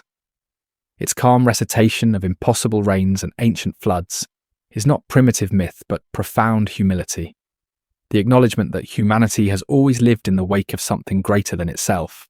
When we read the list today, we're not reading about kings, we're reading about time, its elasticity, its recurrence, its capacity to remember. The names on the clay are markers, not of power, but of perspective. Each one represents a civilization's alignment with the cosmos, and each fall marks the moment that alignment was lost. In that sense, the king list is less a chronicle of rulers than a seismograph of consciousness, measuring the tremors of divine memory through the ages. And perhaps somewhere beneath the ruins of Eridu, beneath the salt and clay, another tablet still lies unbroken, one that carries the next chapter of the cycle, waiting for those who can read beyond chronology. For the Sumerians believed that memory never truly dies. It merely burrows deeper into the earth until humanity is ready to uncover it again. If the descent of kingship was once literal, perhaps the next will be internal. Not from sky to soil, but from mind to heart. The return of order not through temples or thrones, but through awareness itself. For every age must rediscover its own Eridu, its point of contact with the divine. And so the question remains, echoing from the clay. When the next flood comes, not of water, but of forgetting, will we remember how to build the first city again? The Sumerian king list closes in silence, but silence is never an ending in their cosmology. It is the space before renewal. Every flood, every collapse, every loss in their vision of time was a preparation for descent to happen again. And so, long after Sumer vanished, its rhythm continued to echo through other cultures, disguised beneath new languages and new faiths.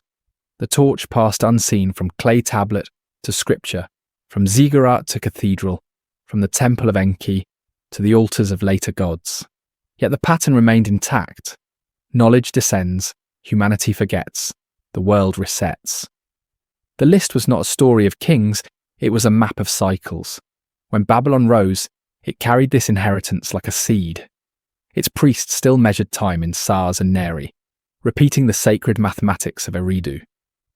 They recorded planetary movements with a precision modern astronomers still marvel at, and they read history as recurrence, not progress. The gods had not vanished. They had become laws of motion, voices of stars. Every alignment of Jupiter and Saturn was read as the rebirth of kingship, the return of the cosmic order. To them, astronomy was theology. The heavens were archives of divine intention. Later, when the Greeks looked east for wisdom, they found fragments of this Sumerian philosophy scattered through Babylon and Egypt. From those fragments they fashioned their own doctrines of cosmic order.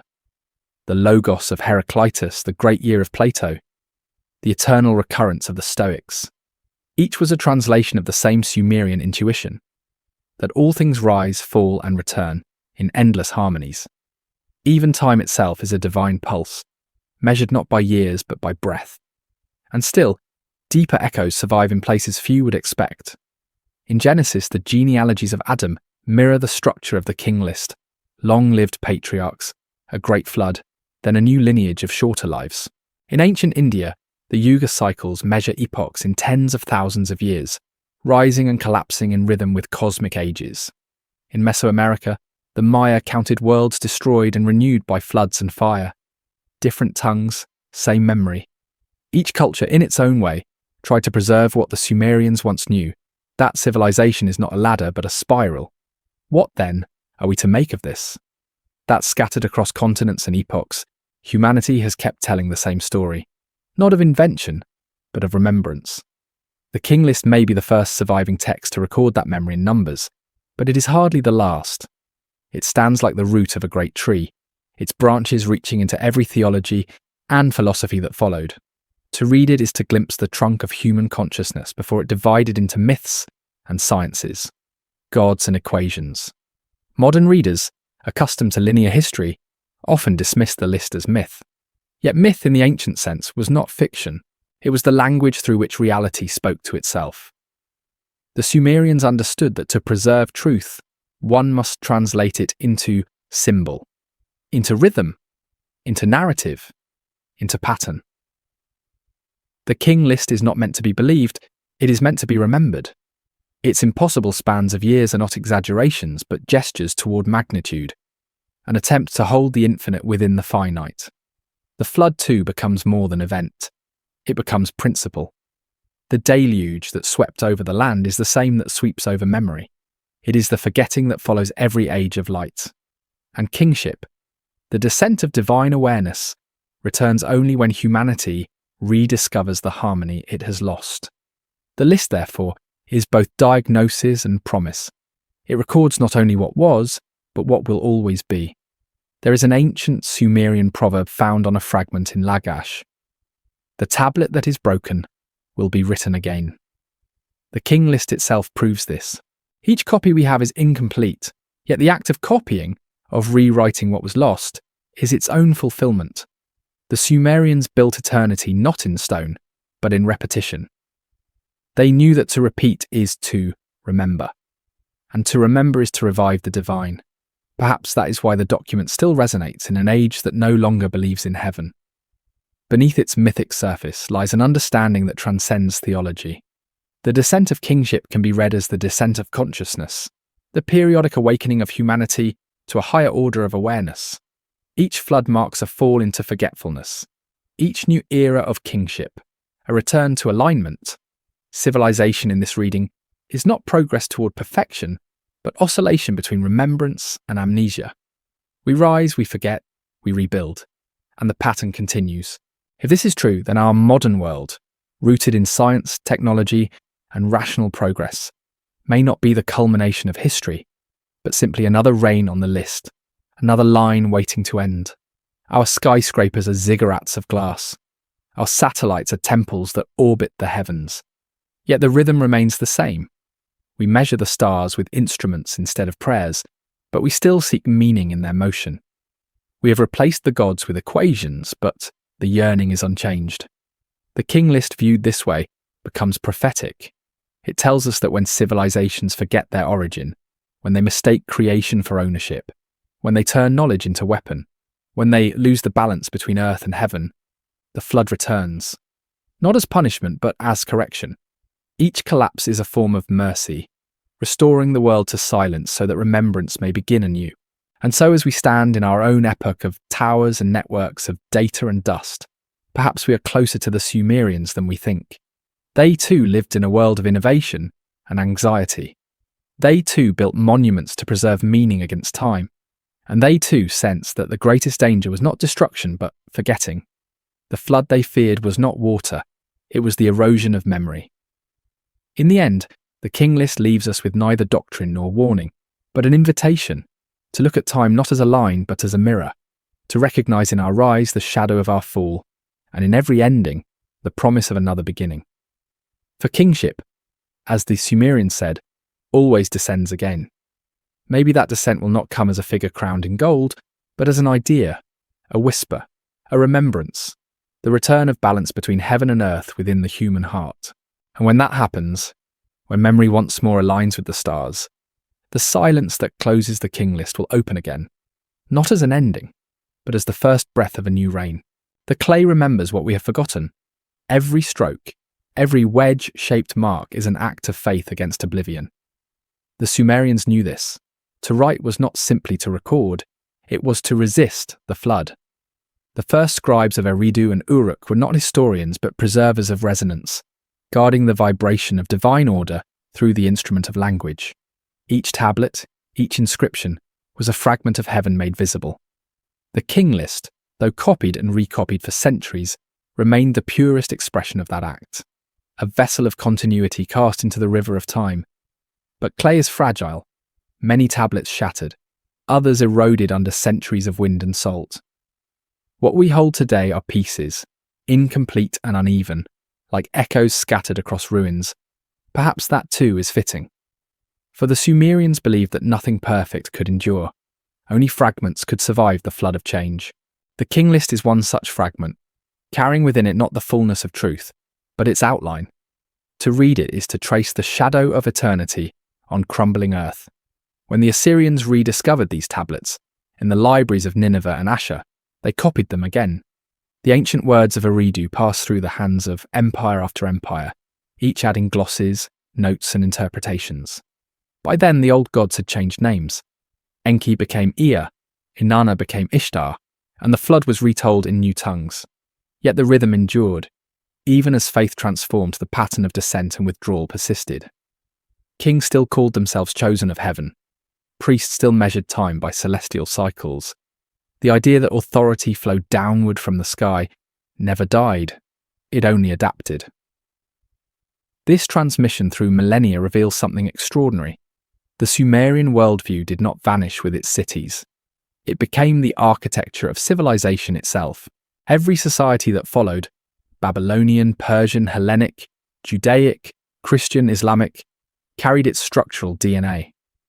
The temple became the church, the ziggurat became the tower, the me became the law, and kingship, divine order embodied in human form, became the foundation of politics and theology alike. The list of kings became a lineage of gods, prophets, and rulers. The descent continued in new languages, new empires, new interpretations. And yet, the deeper meaning faded. The pattern that had once been experiential, a living synchronization between heaven and earth, became symbolic. The divine was no longer encountered but represented. The flood became morality, kingship became power. Humanity remembered the form but lost the function. What had once been a song became a doctrine. The king list's quiet geometry, its pulse of descent and renewal, was buried beneath commentary and creed. But every burial preserves what it conceals. The same way floodwaters deposit the clay that will one day become fertile soil, each forgetting carries the seed of remembering.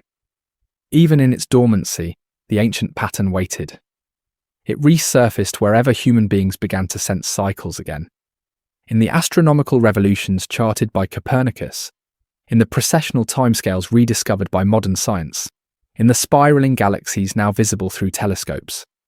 The cosmos itself seems to echo the Sumerian insight that all movement is circular, that beginnings and endings are one. What then is the king list to us now? Perhaps it is not an artifact but an equation, one that describes not how long kings reigned, but how consciousness rises and falls. When humanity aligns with the greater order, when it listens to the rhythm of the world, it thrives. When it forgets, the flood returns in the form of collapse, war or entropy. The rains shorten, the harmony falters, and the clay cracks. Then in silence, kingship descends again, often in new forms. A revelation, a rediscovery, a sudden flowering of art, philosophy, or science. In that sense, the king list may be the earliest theory of cycles of civilization.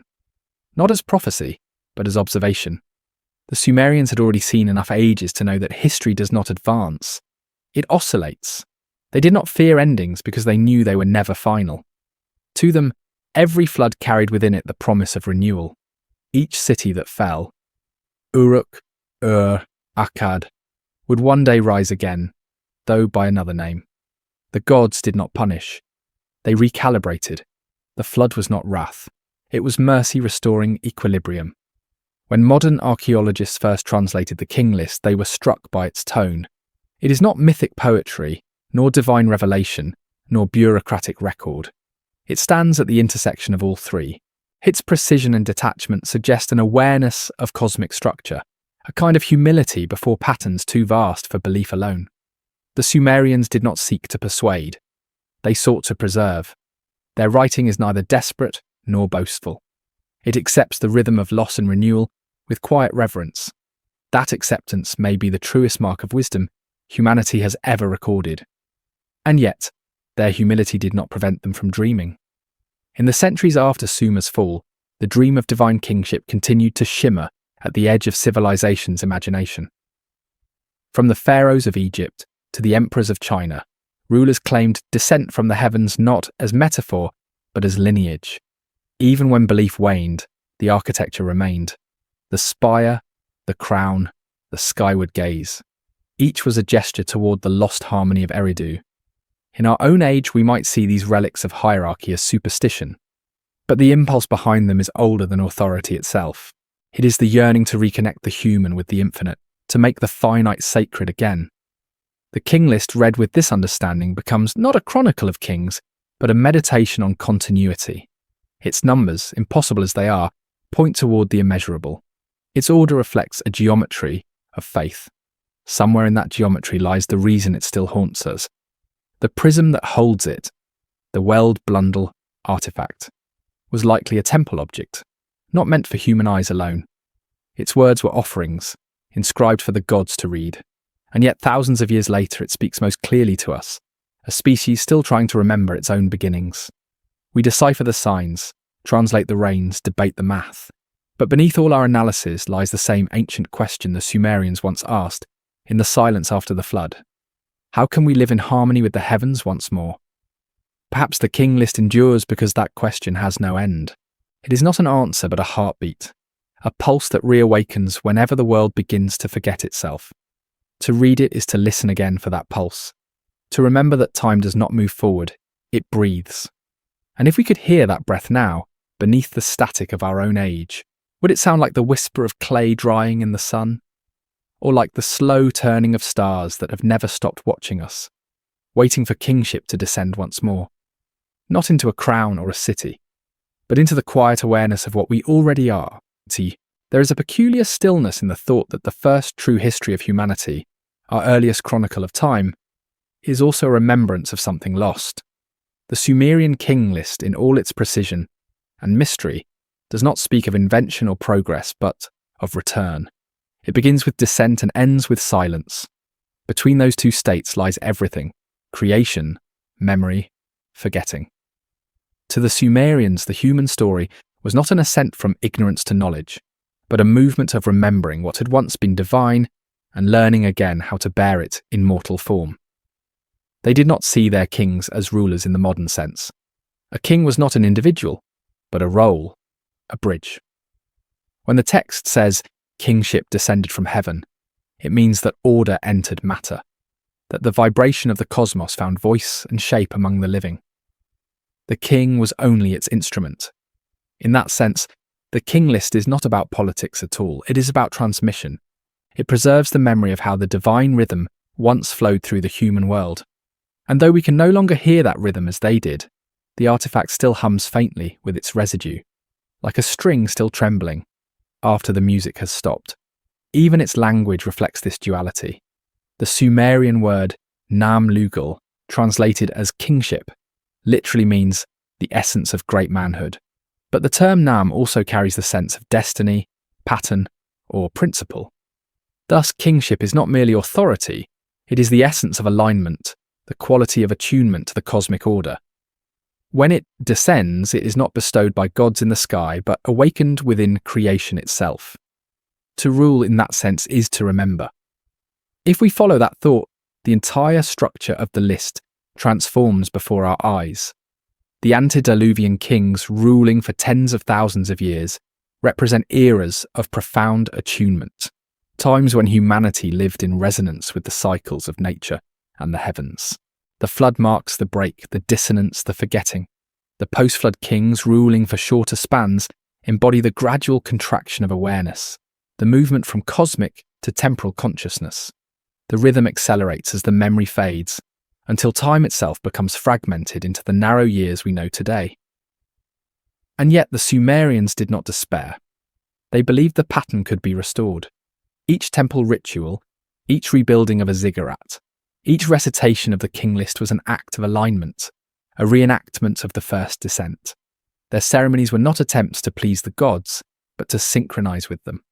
When the priests of Nippur sang hymns at dawn, timing their words with the rising of Venus or the return of Jupiter, they were tuning the city to the sky, ensuring that kingship, cosmic order, could once again flow through the world. In that sense, the king list was not a historical record, it was a tuning fork. Its very structure, precise and rhythmic, was designed to remind its readers of proportion, of continuity.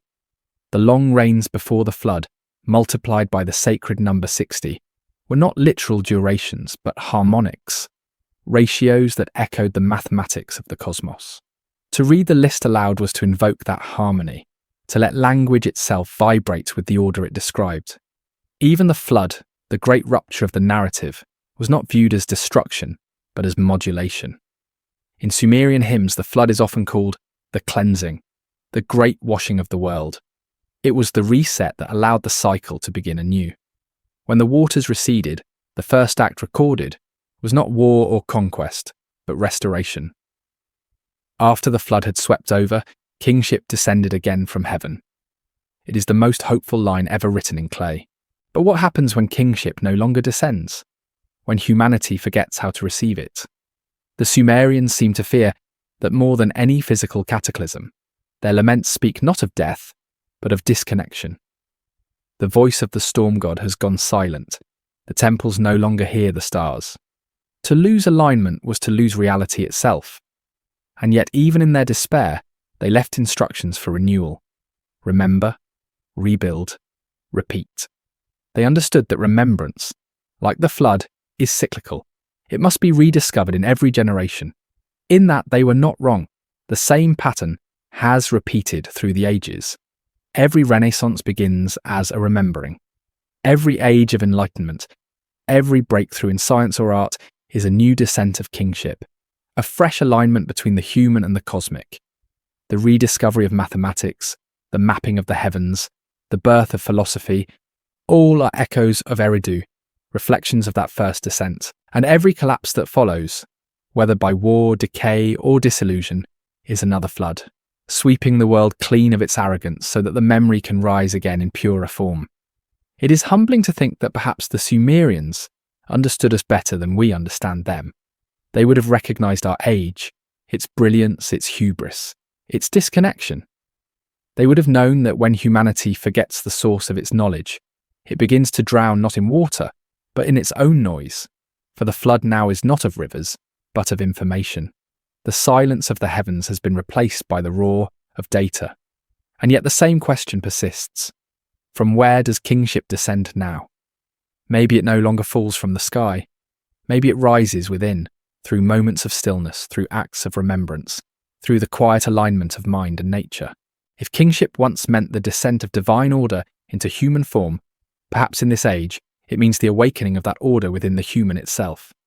The temples we build now are not of stone, but of awareness. The flood we face is not of waters, but of forgetting. And the ark, perhaps, is memory. In that sense, the Sumerian king list remains alive. Its clay body may rest in museums, but its spirit continues to circulate through our myths, our calendars, our hunger for meaning. It whispers through the laws of physics, through the symmetry of equations, through the pulse of civilizations that rise and fall in rhythm with unseen forces. It reminds us that we are participants, not observers, in the cycle of descent and return. The last line of the Prism, broken and incomplete, ends abruptly, as if the scribe knew that the story would continue elsewhere, in another language, another time. And perhaps it has. Perhaps every act of remembering, every rediscovery of pattern, every gesture toward harmony is the continuation of that ancient text. If kingship is indeed the descent of awareness, then maybe we are living not after the flood, but between two floods, between two breaths of the cosmos, waiting as the Sumerians once did, for the next descent of memory to awaken the world again. When the archaeologists first brushed dust from the Weld Blundell prism, they did not know they were uncovering the oldest memory of time itself. Its surface, inscribed 4,000 years ago, was neither epic nor prayer, but something rarer, a list that refused to die. The prism, baked and fractured, yet perfectly legible, seemed to defy its own mortality. It was as though the earth had conspired to preserve it, understanding that what it held was not history, but remembrance. Those who unearthed it could not yet hear the voice within the clay, a voice older than writing, whispering of the rise and fall of worlds, long vanished. Even now, to read the Sumerian king list is to step into a form of consciousness almost alien to us. Its rhythm is not narrative, but cyclical, its tone not human, but cosmic. The scribe who pressed those signs into wet clay was not telling a story, he was marking a pulse. He wrote as one might tune an instrument, aligning the world with its own echo. To read it aloud is to feel the slow breathing of time itself, the contraction and release of civilizations as they move in harmony with something vaster than themselves. This is why the list begins not with creation, but with descent. It does not ask how the world came to be, it assumes it has always been. What changes is only the rhythm of kingship, the periodic re-entry of order into chaos. The flood, then, is not the beginning of the story, but its heartbeat. The Sumerians did not fear the flood, they expected it. To them it was not punishment but recalibration, the inevitable correction that restores the cosmic tone when humanity forgets its pitch. If the king list were simply a genealogy, it would have ended long ago, but its endurance suggests it is something deeper, a code perhaps for remembering the sacred architecture of time. Each reign, each transfer of kingship, mirrors celestial movement, planetary conjunctions, precessions, alignments that span tens of thousands of years. The reigns of the pre-flood kings, 43,200 years, 36,000 years, are not arbitrary. They are precise multiples of the Sar, 3,600 years, a unit corresponding to complete cycles of celestial alignment. The king list may be the first human text to unify heaven and history through number. And yet, beneath its mathematics, it carries a feeling of loss. The list is not triumphal, it is elegiac. Its calm precision conceals grief, the quiet sorrow of a people who knew they were no longer what they had been. To inscribe a record of descent is to confess that something has already departed. The gods who once walked beside them had grown distant. Kingship, once radiant and immediate, had become mediated by clay, by ritual, by language. The flood was not only the washing away of earth, it was the departure of intimacy. In one fragmentary hymn found near Nippur, a priest speaks to the sky after the flood. The word that descended no longer returns. The waters have risen between us. It is a lament not for destruction, but for separation, for the widening gulf between the human and the divine. The king list can be read as the response to that lament, an attempt to preserve, in ordered form, what could no longer be felt directly. In its steady recitation of names and numbers, it becomes the language of survival, the transformation of experience into memory. And so paradoxically, what the flood destroyed, writing preserved. Through the invention of script, the Sumerians achieved what no civilization before them had done. They anchored memory in matter. The same clay that had once swallowed their cities became the medium through which those cities would never be forgotten. The flood erased bodies, but the stylus resurrected voices. Kingship, once descended from heaven, now descended into clay. Perhaps this was the truest descent of all, the divine entering the physical, the eternal compressing into symbols. The act of writing itself was a continuation of the pattern. The gods once came down as light, then as law, and finally as language. What began as breath became mark, and what began as mark became memory. In this way, the Sumerian scribe was not merely recording, he was participating in creation. Each impression in the clay was both documentation and invocation, a ritual of remembrance that kept the world aligned with the unseen. Even now, millennia later, that ritual continues. Every archaeologist who deciphers those lines, every historian who traces those reigns, reenacts the descent. We read, we remember, we align ourselves again with the pulse that the Sumerians once felt under their feet. The king list, though silent, still functions as it was meant to, a tuning device for consciousness. But what then does it tune us toward? Perhaps toward an understanding that time is not exile, but return. That every loss is the echo of a larger restoration. The Sumerians did not imagine an end of days. They imagined a recurrence of balance. The flood was never final. Even the gods, they said, mourned their own withdrawal and sought to rejoin the world through signs, dreams, and cycles. Kingship always descends again, not as dominion, but as order reawakened within the human heart. This idea, that divine order must continually return to matter, permeates later civilizations. The Egyptian Maat, the Greek Logos, the Vedic Rita, the Chinese Tao, all speak of the same principle. An eternal pattern that descends into chaos to restore harmony. The Sumerian king list is the earliest whisper of this truth. It is the seed from which all later philosophies of order sprouted. And perhaps this is why it still feels alive. Because it is not only about the past, it describes our condition still. We too live between floods, between descents. We too have replaced intimacy with abstraction, presence with data, meaning with accumulation. Our clay tablets glow now with pixels. Our Ziggurats are towers of glass, but the flood remains. The slow rising tide of forgetting that comes whenever humanity mistakes its creations for its source. Yet the pattern endures, even in us. We still seek alignment, in art, in science, in silence.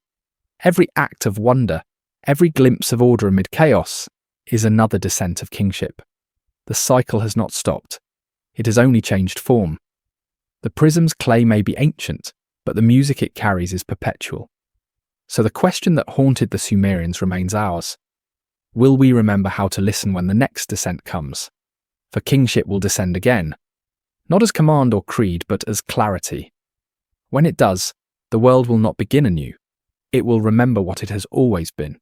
And perhaps that is the meaning hidden beneath the flood, beneath the numbers, beneath the silence of the list itself. That the end of every civilization is only the pause before the memory of heaven begins to speak again through the dust. The Sumerian king list is more than a relic. It is a memory engine. Every line seems to rotate like a gear within a much larger machine, one powered not by metal or fire, but by consciousness. The king's names, the precise durations of their reigns, the unbroken rhythm of descent and withdrawal. All of it works together to sustain a pattern the Sumerians believed was older than the earth itself. Their text was not an attempt to measure time, it was an attempt to remember eternity. To the people of Sumer, kingship was not an invention of man, but a phenomenon of nature, a tide of order that ebbed and flowed through the world. When it descended, rivers straightened, the stars moved in harmony, crops flourished, and law found balance with mercy. When it withdrew, chaos returned. Floods, droughts, invasions, these were not random catastrophes, but manifestations of cosmic dissonance.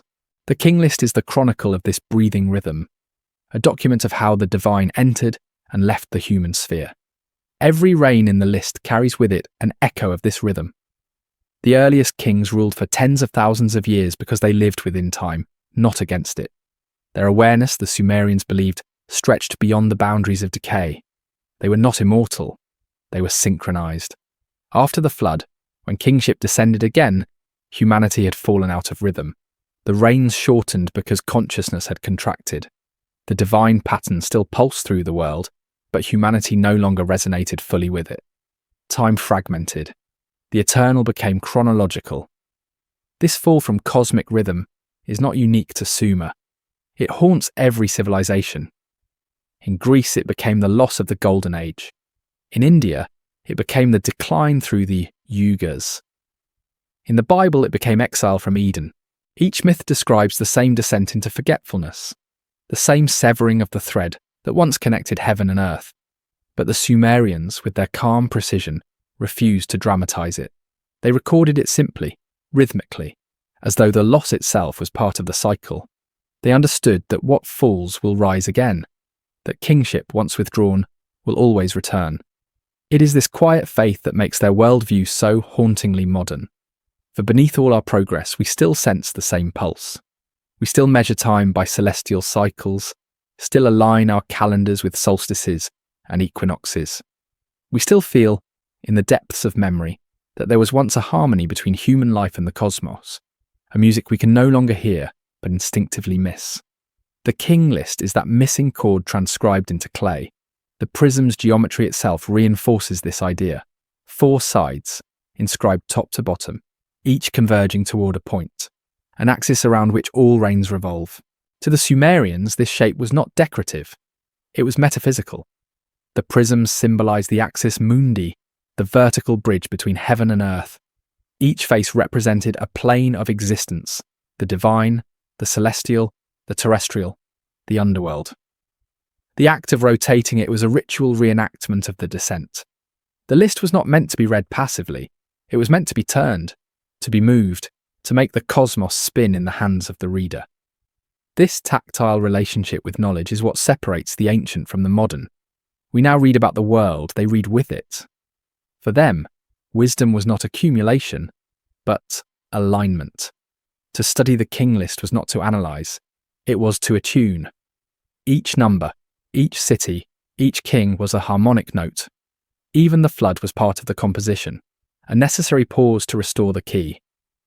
In this sense, the list was less an archive than a song, a hymn in numeric form.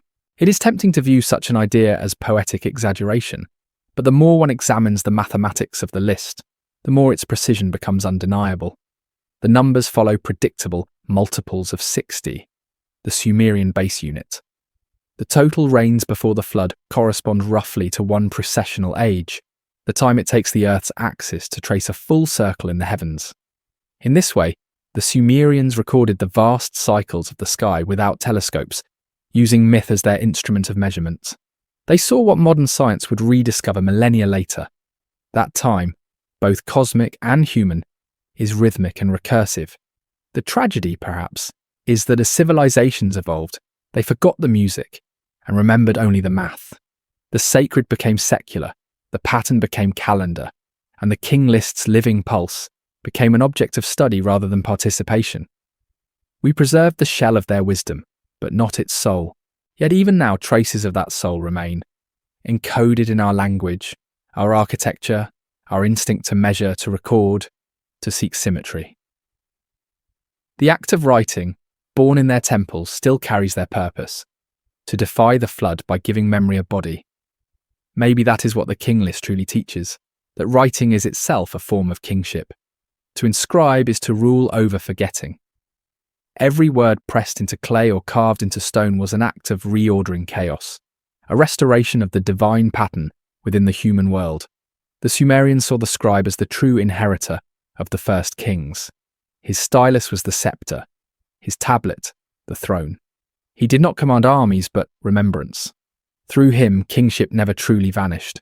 It changed form. This transformation continues in us. We are the new scribes, writing our chronicles in light instead of clay, recording our reigns in data instead of stone. And yet the same anxiety drives us. The fear that what we know will be washed away, that memory will drown again. We build archives as they built ziggurats, tiered, massive, ascending toward heaven, hoping that knowledge might survive the next flood. The more things change, the more faithfully we repeat the oldest pattern.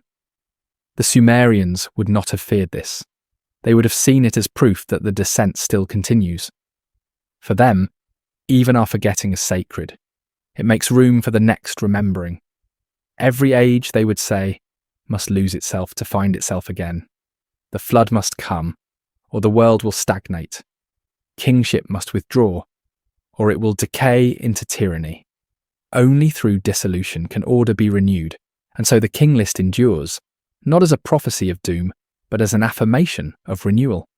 It whispers that the flood will come again, yes, but so will kingship. That every cycle of loss is followed by a descent of awareness, that even as the clay cracks and the words fade, the pattern itself cannot die.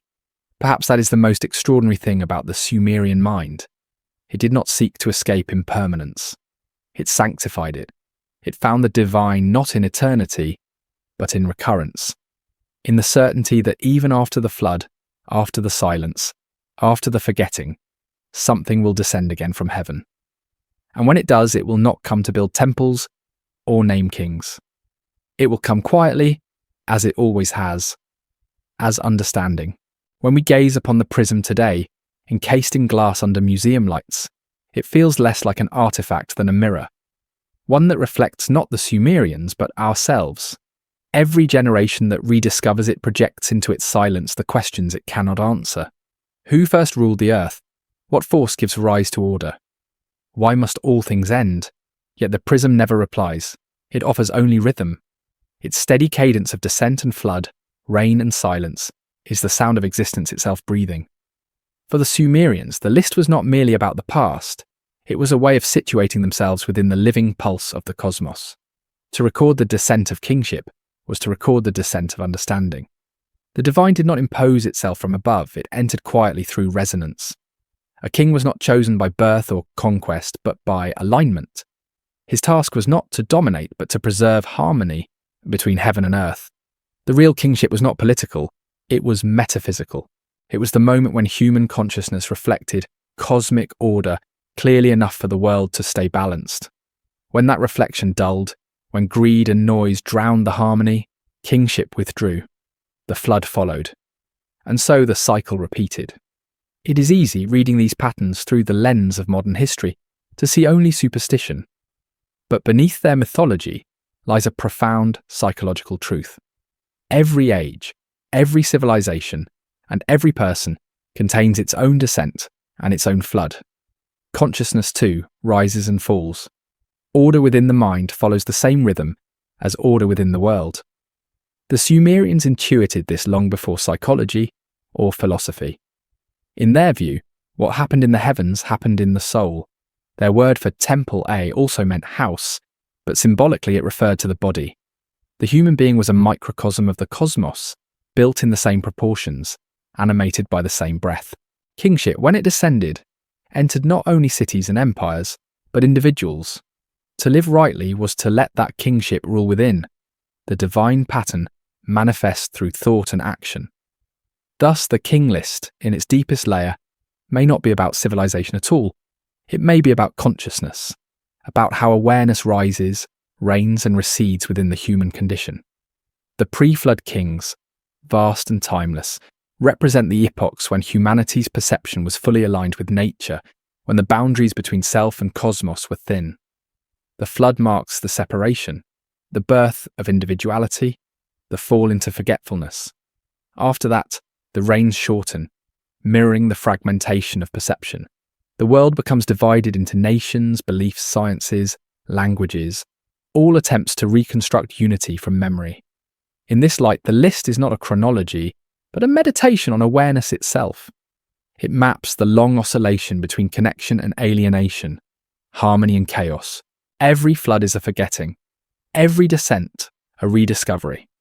The Sumerians may not have had the language of psychology, but they understood what we now call the collective unconscious, the deep memory that persists beneath history, guiding each age toward balance when the dissonance grows too great. What makes this interpretation more than speculation is the way the Sumerians embedded reflection into every aspect of their civilization. Their temples were designed as mirrors of the sky, their rituals as reenactments of cosmic order. Even their language reflected this duality. The same word could mean to rise and to awaken, to descend and to remember. The movement between heaven and earth was not physical but perceptual. To remember the divine was to ascend, to forget was to fall. This insight, that the flood is not the enemy but the teacher, gives the king list its quiet serenity. It accepts the rhythm of loss because it trusts the inevitability of return. The Sumerians understood that destruction was not the opposite of creation, but part of its breathing. The flood was the night to kingship's day, the silence before the next song. Their calm acceptance of impermanence feels alien to us now, but perhaps that is because we have mistaken progress for permanence. We build as if to resist the tide, not realizing that the tide is what gives our building meaning. To read the king list is to confront that humility. To realize that every age, no matter how brilliant, is only a verse in a longer hymn. The Sumerians would have found comfort in this, not despair. To them, the flood was not an apocalypse, but a purification. It washed away the noise that prevented remembrance. It prepared the world for kingship's return. In that way, every end was an act of mercy. Perhaps that is what our own civilization is moving toward now. Another purification, another silence. We too have built towers that touch the sky. We too have filled the world with symbols until the meaning beneath them trembles. We stand, as the Sumerians once did, on the edge of a flood. Not of water, but of forgetting. And as they did, we must ask, when the waters rise, what will we choose to preserve? The answer may not be our monuments or our technologies, but the pattern itself, the understanding that order must descend again through awareness. The next kingship, the next great renewal, will not come through empires or gods, but through memory, through the quiet realization that harmony was never lost, only buried beneath noise. That is why the king list still matters. Its numbers and names, so alien to us, are simply metaphors for this truth, that consciousness is cyclical, that wisdom descends when the world becomes still enough to receive it, and that forgetting is not failure but invitation. The clay remembers because clay accepts the imprint. To endure, we must do the same. In a forgotten Sumerian hymn, one line survives. May the word descend like rain upon dry earth. That is the essence of the king list, the descent of meaning into matter, of order into chaos, of remembrance into forgetting. Every civilization that has ever lived has been a version of that descent, and every ruin is a reminder that the cycle continues. So the prism endures, silent and complete, its four faces still shimmering faintly under museum light. It does not beg to be believed, it asks only to be understood. For in its rhythm, the first civilization taught the last one what it most needs to hear. That kingship, awareness, harmony, balance, will always descend again, if we are willing to become the clay that remembers. When the Sumerians spoke of kingship descending from heaven, they were not speaking of hierarchy. They were speaking of connection. The heavens to them were not distant or unreachable. They were the pattern by which the world below was sustained, the living architecture of existence. To say that kingship descended was to say that awareness aligned, that the rhythm of the cosmos found harmony in the pulse of the human world. The first kings, therefore, were not conquerors. They were conductors. They listened. They remembered. They held open the channel between time and eternity. That channel did not close. It fractured. Over generations, the descent grew weaker, distorted by the noise of ambition, by the forgetfulness of empire. The divine order that had once been sung through ritual and symbol became an echo trapped in language. What was once living connection hardened into doctrine. And so the Sumerians did what only a people on the verge of silence could do. They wrote. They pressed memory into matter, transforming the voice of heaven into the geometry of clay. The king list is the fossil of that voice, its rhythm frozen but unbroken. Every name on the list is a frequency, a tone in a vast chord that once spanned heaven and earth. The reigns that lasted thousands of years may not record lifespans, but resonances, periods of alignment when consciousness on earth vibrated with the same order as the sky. When that alignment faded, when the resonance was lost, kingship was taken to another city, another vessel, another frequency. The cycle was not about geography but about vibration, the movement of awareness across ages. It is strange, then, how modern humanity still moves to this same invisible beat. We have changed the language but not the rhythm. We still seek alignment, though we call it progress. We still wait for descent, though we name it inspiration. We still experience floods, economic, ecological, spiritual, that erase the old and clear space for the new. What the Sumerians described as divine order, we describe as pattern. What they called the flood, we call collapse. The cycle remains, only our words have changed. This continuity is not coincidence. It is inheritance. The Sumerians were the first to recognize that civilization itself is a mirror of the cosmos. Every city, every law, every ritual is an attempt to reproduce the geometry of heaven on earth. When the pattern holds, peace reigns. When it breaks, chaos returns. To understand kingship was to understand this balance, to maintain symmetry between what is above and what is below.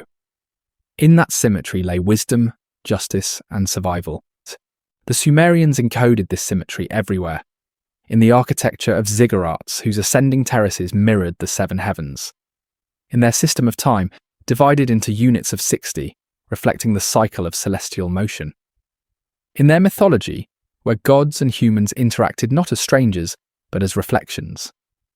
The king list is the written condensation of all these correspondences, the template by which the visible world was calibrated to the invisible one. But in time, even the act of remembering became its own kind of forgetting. The rhythm was preserved, but its meaning faded.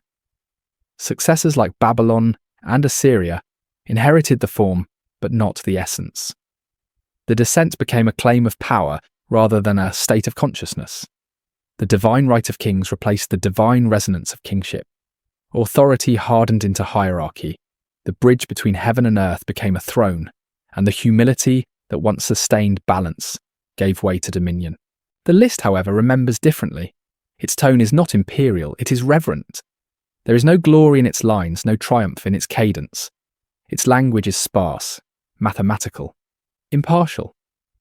The scribe writes as one aware that he is recording not the rule of men but the movement of principles.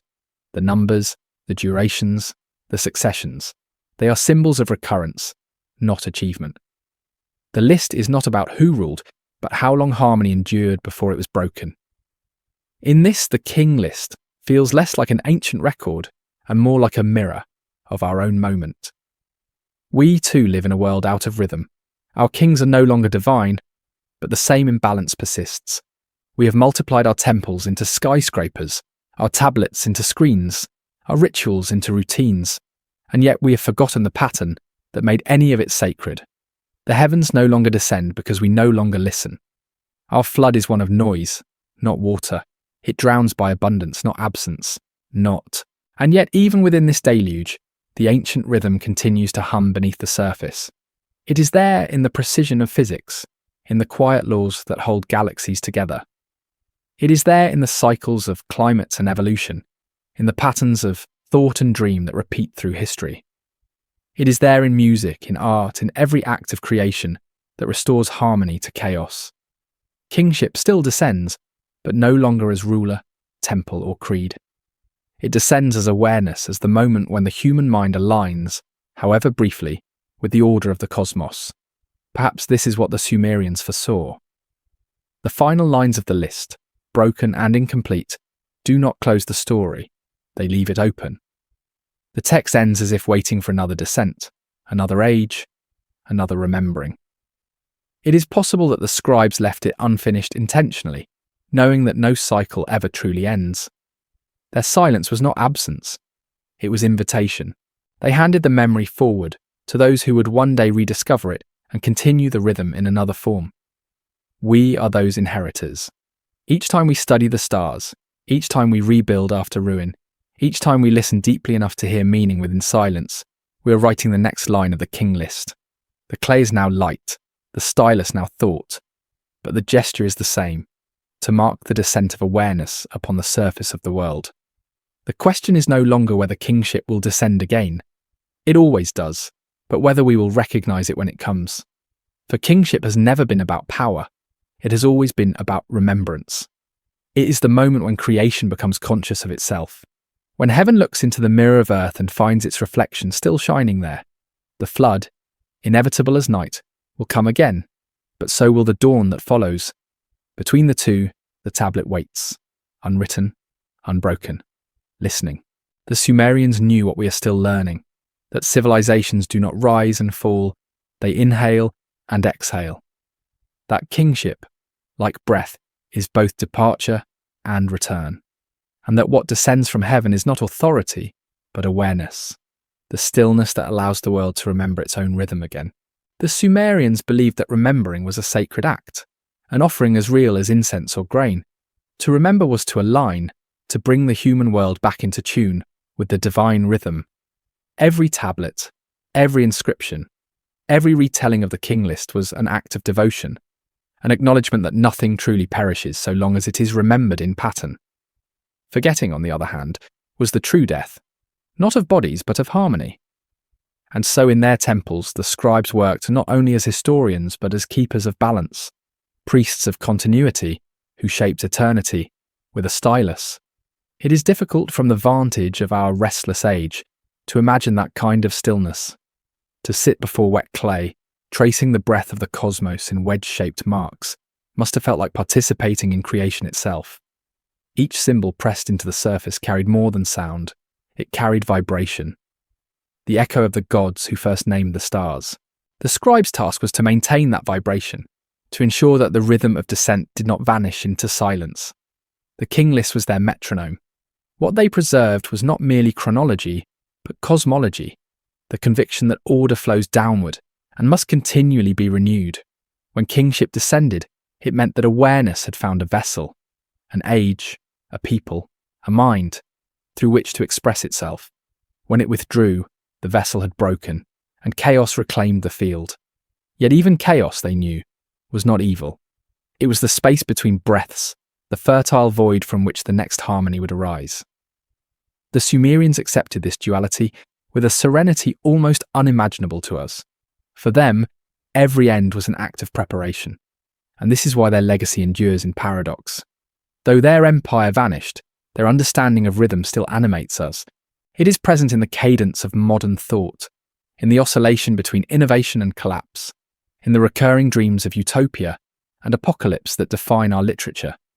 The king list survives not because we preserved it, but because we live it. Every generation enacts its pattern anew, believing itself to be at the beginning while standing always in the middle.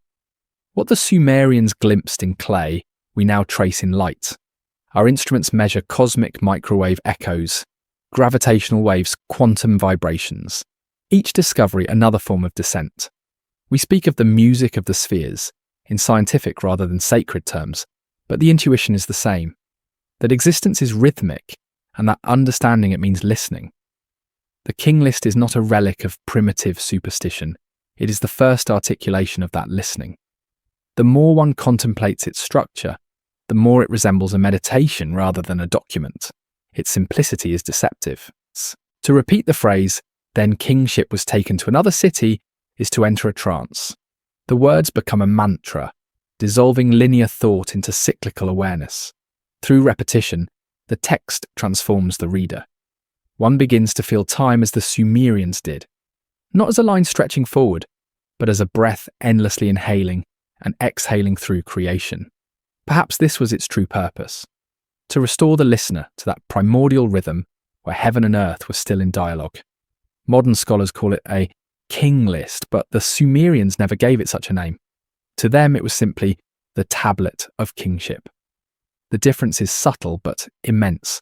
List implies inventory. Tablet of kingship implies covenant. It was not written to catalogue the past but to reaffirm a relationship. The covenant was simple. As long as humanity remembered the pattern, the descent would continue. Forget, and the flood would come. Remember, and harmony would return. And yet they knew forgetting was inevitable. That is why they buried their knowledge in clay, to give memory a chance to outlast the mind. Every tablet was a seed, sealed in the soil of time, waiting for a future civilization to uncover it. and remember anew. The flood, they knew, would come. But so would the archaeologists. In this sense, we have already fulfilled part of their prophecy. We have found their seeds. We have deciphered their language. But have we understood their warning? The Sumerians would have looked upon our age with a mixture of awe and sorrow. They would marvel at our mastery of matter, our towers that shine like ziggurats of light. Yet they would sense, beneath the brilliance, the same dissonance that precedes the flood, the imbalance between creation and remembrance. Our world, like theirs before the deluge, vibrates faster and faster, losing rhythm in the pursuit of speed. And still the clay whispers. Beneath the static of our age, the ancient pulse continues, a slow, patient rhythm, urging us to remember. The king list does not condemn, it consoles. It reminds us that the cycle has room for every error, that even forgetting serves the greater memory. The flood when it comes is not the end. It is the breath before the next descent. If kingship is awareness, then perhaps our era stands on the threshold of a new kind of descent. Not one of empires or gods, but of understanding. The Sumerians would have called it the return of me, the divine order hidden within all things. We might call it awakening, a rediscovery of connection in the face of fragmentation. The next kingship may not descend into a city or a temple, but into collective consciousness, a remembrance that we were never separate from the rhythm we seek. The Sumerians would tell us this. When the flood rises, do not build walls, build vessels. For the flood is memory returning. To resist it is to drown in noise. To yield is to float upon it toward renewal. Their message, encoded in the calm numerology of the list, is simple and vast. What descends will rise, what is lost will return, and every silence conceals a song. So the prism endures, quiet and complete, turning softly in museum light. It no longer belongs to Sumer or to scholars. It belongs to time itself. It waits, as it always has, for another civilization to remember what the first one knew. That the descent of kingship is not a legend, but a law, a pulse as real as the heartbeat of the earth. And in that remembering, perhaps we will finally hear what the Sumerians heard in the silence after the flood.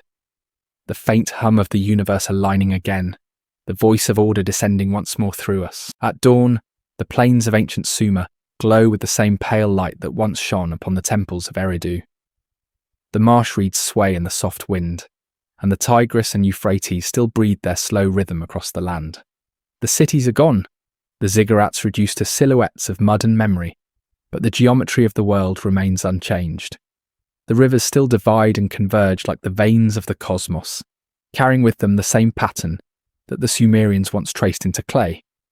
Time, it seems, does not destroy. It translates. When we look across those ruins, we do not see a dead civilization. We see a mirror of ourselves at another phase of the same cycle. Their towers have fallen, but ours rise from similar impulses, to reach upward, to inscribe, to preserve. The flood they feared came in water. Ours comes in noise. Yet both serve the same purpose, to remind us that memory must be renewed, that kingship must descend again not through power but through perception. It is difficult for modern thought, rooted in progress and linearity, to grasp the serenity with which the Sumerians accepted impermanence. To them, loss was not tragedy, but rhythm. When a city fell, they did not lament its ruin, they built another upon its bones. Eridu beneath beneath Babylon, Babylon beneath dust, each a layer of remembrance pressed into the earth. They believed the divine never vanished, only moved, like kingship shifting from one city to the next. What we call extinction, they called migration. This vision makes the king list something extraordinary, not a chronicle of dominion, but a theology of continuity. Its calm recitation of rains and floods is a meditation on recurrence, the idea that all things, from stars to empires, participate in the same breath of creation. To forget this is to lose alignment. To remember it is to rejoin the order that sustains the universe. The Sumerians did not worship their gods in fear but in gratitude, knowing that even destruction was part of preservation. Consider how they built their temples. Each ziggurat was reconstructed upon the ruins of its predecessor, brick by brick, generation after generation. Beneath the foundations of Ur's great ziggurat, archaeologists have found the remnants of 6 older temples, each identical in plane, each rebuilt after flood or collapse. This was not redundancy, it was ritual. Every rebuilding was a renewal of the covenant between heaven and earth, a repetition of the first descent. The act of rebuilding was the act of remembering. Perhaps the king list served the same purpose. To recite it was to rebuild in language what the flood had erased in form. Its rhythm restored coherence to a world that had once been shattered by the deluge. The priests who chanted its lines in the dim halls of Nippur were not historians, they were engineers of harmony. Their voices, rising and falling in measured cadence, were the architecture through which kingship descended again. The more one listens to that rhythm, the clearer it becomes that the Sumerians did not separate matter from meaning. The physical and the spiritual were interwoven. The clay tablet was not a record of something sacred. It was sacred. The stylus was a conduit through which divine order entered form. In their worldview, to create was to align with the act of creation itself. The gods were not external beings, they were the invisible laws made visible through devotion. This perception is what modern civilization has lost. We see form and function. They saw reflection and resonance. We build machines, they built metaphors. We seek progress, they sought proportion. Our science has expanded, but our sense of belonging has diminished. We have decoded the pattern, but forgotten its purpose. And so the flood that approaches our world is not of water, but of meaning, an inundation of data that erases the distinction between memory and noise. If the king list speaks to us across 5,000 years, it is because its pattern has returned precisely when we need it. It reminds us that the flood is not punishment, but pause, that silence, when accepted, becomes restoration. The cycle of descent continues, waiting for awareness to realign. Perhaps the next kingship will not descend upon cities or nations at all, but upon consciousness itself. A return of equilibrium between knowing and being.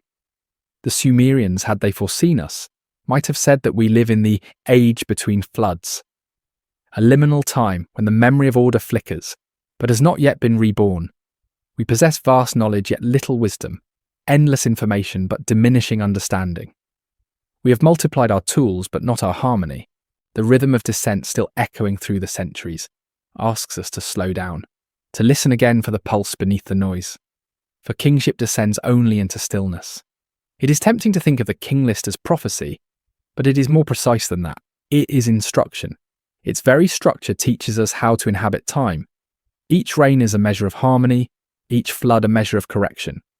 To read it without seeking conclusion is to enter its wisdom, to accept that beginnings and endings are the same, that destruction is only transformation in disguise. Even in ruin, the Sumerians refused despair. Their hymns end not in mourning, but in invitation. May the foundations rise again. May the pattern return. They trusted that kingship would always descend again because the heavens were constant, even if the cities that mirrored them were not. To live with that faith was to live without fear of loss. For them, memory was not the opposite of forgetting. It was the art of turning forgetting into renewal. When we look upon their clay tablets now, cracked and incomplete, we are seeing not failure but fulfillment. The tablets were never meant to be eternal. They were meant to survive long enough to be found, long enough to remind another civilization, ours, that the cycle continues. They are the seeds of remembrance, planted before the flood, blooming in our age of rediscovery. And so perhaps the true purpose of the king list was not to preserve the past, but to awaken the future, to call forth in distant ages the same awareness that first animated Sumer. Kingship descends wherever there is memory, wherever the pattern is recognized again. It may not return through a crown or a city. It may return as consciousness itself, remembering its divine proportion. For that is what the list has always been. Not history, but harmony. A reminder that beneath the noise of centuries, the same breath continues. The slow exhale of the heavens into the world, and the inhale of the world back into the heavens. When that breath aligns once more, kingship will descend again. Not upon Sumer, not upon Babylon, not upon empire, but upon the quiet heart that remembers it was never separate from the stars. There is a kind of silence that exists only in ruins, a silence that feels inhabited, as if the stones themselves remember the voices that once moved through them. In the ruins of Uruk, where the reeds once sang beside canals and the air shimmered with the scent of clay. that silence still lingers. It carries within it the breath of a vanished rhythm, the pulse of a civilization that once spoke in harmony with the cosmos. Beneath the wind, beneath the dust, beneath even time, something continues to hum, the low vibration of kingship, waiting to descend again. The archaeologists who uncovered the fragments of the king list could not have known that they were handling the remains of a philosophy as much as a text. They brushed away sand to reveal the first articulation of a truth that transcends eras, that the order of the heavens is not above us but within us, and that the task of civilization is to remember this alignment. For the Sumerians, kingship was not authority, it was attunement. To be a ruler was to be a listener. That idea is almost unbearable in the modern world. We have replaced attunement with control, rhythm with acceleration. Our cities pulse not to the movements of the stars, but to the circuits of our machines. The result is power without harmony, an imitation of kingship that has forgotten its source. We have learned to create without balance, to build without silence. And so the flood returns, not as water but as restlessness, sweeping away what no longer listens. But the Sumerians would not have despaired. They knew that dissonance is the prelude to renewal. Every age of forgetting prepares the ground for descent. They would have seen our turmoil, the anxiety of information, the exhaustion of progress, not as chaos but as gestation. The world is once again becoming clay, soft, unformed, waiting for the stylus of awareness to press its pattern anew. Perhaps that is the hidden rhythm that the king list has carried across 5 millennia. Every civilization that reads it reawakens the memory it encodes. Egypt, Greece, India, Babylon, all heard its echo and shaped their own versions of descent. Ma'at, Logos, Rita, Tao. Even today in physics and philosophy, the same intuition returns under different names: symmetry, entropy, equilibrium. The pattern cannot be lost because it is the structure of reality itself. The Sumerians did not invent that structure. They recognized it. Their genius was not in creation but in remembrance. They listened deeply enough to hear what the world itself was already saying. The king list was their way of writing that listening into permanence. Each reign was a note, each flood a rest, each restoration a modulation of the same eternal chord. To read it is to hear that music faintly again, vibrating beneath the arithmetic. And yet even they knew that no text can preserve the living rhythm forever. The list was meant to decay, to fracture, to be rediscovered only when its meaning was needed once more. Its survival through the centuries was not accident but design, a message sent through time, encoded in impermanence. The Sumerians, who built temples from mud and memory, trusted the flood as the courier of their wisdom. They knew that only through loss could remembrance be renewed. Perhaps that is why even now the prism feels alive. Its surface, covered in wedge-shaped signs, seems to breathe under light, as if the clay itself remembers the warmth of the hands that once inscribed it. It does not speak in words but in rhythm. Its message cannot be translated fully because it was never meant to be read as information. It was meant to be felt like music. It does not explain. It reminds. To stand before it is to sense that human history is not a line, but a circle. That progress and collapse are not opposites but phases of the same movement. The prism teaches that every civilization, no matter how advanced, must one day return to silence, to clay, to begin again. This is not punishment but necessity. For only in the pause between cycles can the divine re-enter the world. Kingship cannot descend upon noise. It requires stillness. The Sumerians built that stillness into their worldview. They began every ritual with a moment of quiet, every hymn with breath. In the pause before sound, they heard the voice of the gods. It was not a voice of command, but of harmony, the gentle reassertion of order into chaos. When we forget that silence, the world loses its pitch. The flood that follows is not destruction. It is retuning. Our modern flood has already begun. It flows through wires and screens, through endless speech and forgetting. The deluge is one of acceleration, a drowning in abundance. We have more records than ever before, yet less remembrance. We have countless voices, yet no silence between them. The Sumerians would have seen this as the prelude to the next descent. When the flood of noise recedes, kingship will return. Not as rule, but as restoration. That descent may not come in the form of temples or tablets, but through awareness itself. The next civilization may not measure reigns in years, but in depth of perception. Its kings may be those who remember how to listen again, to the earth, to the stars, to the silence that binds them. For kingship, in its truest form, was never about dominion. It was about recognition, the moment when the cosmos looks through human eyes and knows itself. This is what the king list has been teaching. Quietly, through every cycle. That remembrance is not preservation, but participation. To remember the divine is to let it flow through you, to become its vessel. The flood washes away what is rigid, the descent fills what is empty. Between the two lies the space where meaning is reborn. And so the story that began with the words, "kingship descended from heaven," is not history but prophecy.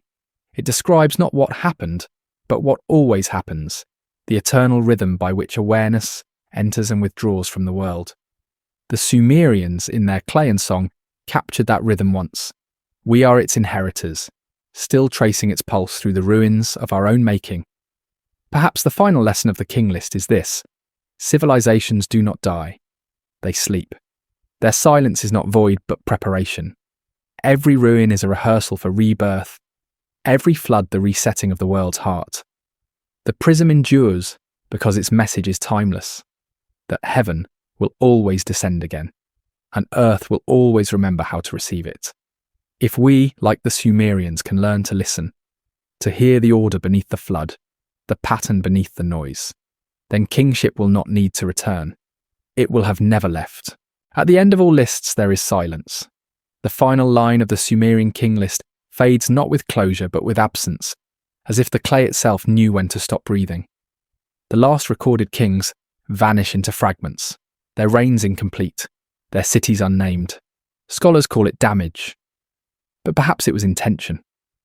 For the Sumerians, every ending was a doorway, every silence a preparation for descent. The prism does not conclude. It exhales. Its final emptiness is the pause before another age begins. If one listens closely, that silence is not void, but full. A resonance that still travels through the centuries. The flood has passed, the clay has hardened, the stars have shifted, and yet the pulse continues. We may no longer call it kingship, but the rhythm remains. It beats through every act of remembrance, every moment of awareness that rises against forgetting. The Sumerians did not leave us a theology or a prophecy. They left us a frequency. In that frequency lies the memory of alignment, the knowledge that heaven and earth were once a single chord. For a brief epoch, humanity lived inside that harmony, measuring time not by conquest but by coherence. When kingship descended from heaven, it was not as power but as resonance, a condition of being attuned. The king list was their attempt to preserve the sound of that chord after it faded from the world. It is not the record of what was, but the echo of what still is. To read it now is to hear the faint hum of that lost balance returning. Its cadence, repetitive, austere, strangely serene, draws the mind into a state the Sumerians once called lam, radiant stillness. This was the state in which creation and consciousness intertwined, where the human mind became a mirror for the divine order. The king list, when spoken aloud, is a ritual of restoration. Every name, every number, every flood is an act of remembering how to listen. Perhaps that is what the Sumerians intended all along. Not that we understand their words, but that we feel their rhythm. The prism's geometry, its four converging faces, its turning axis, was designed not for reading but for movements. When it was rotated under lamplight, the reflected glow resembled the slow spin of a planet. In this way, the reader became a participant in cosmic motion. The king list was never a static artifact. It was an instrument. And like all instruments, it still waits for hands to play it. Our world, too, turns beneath unseen rhythms.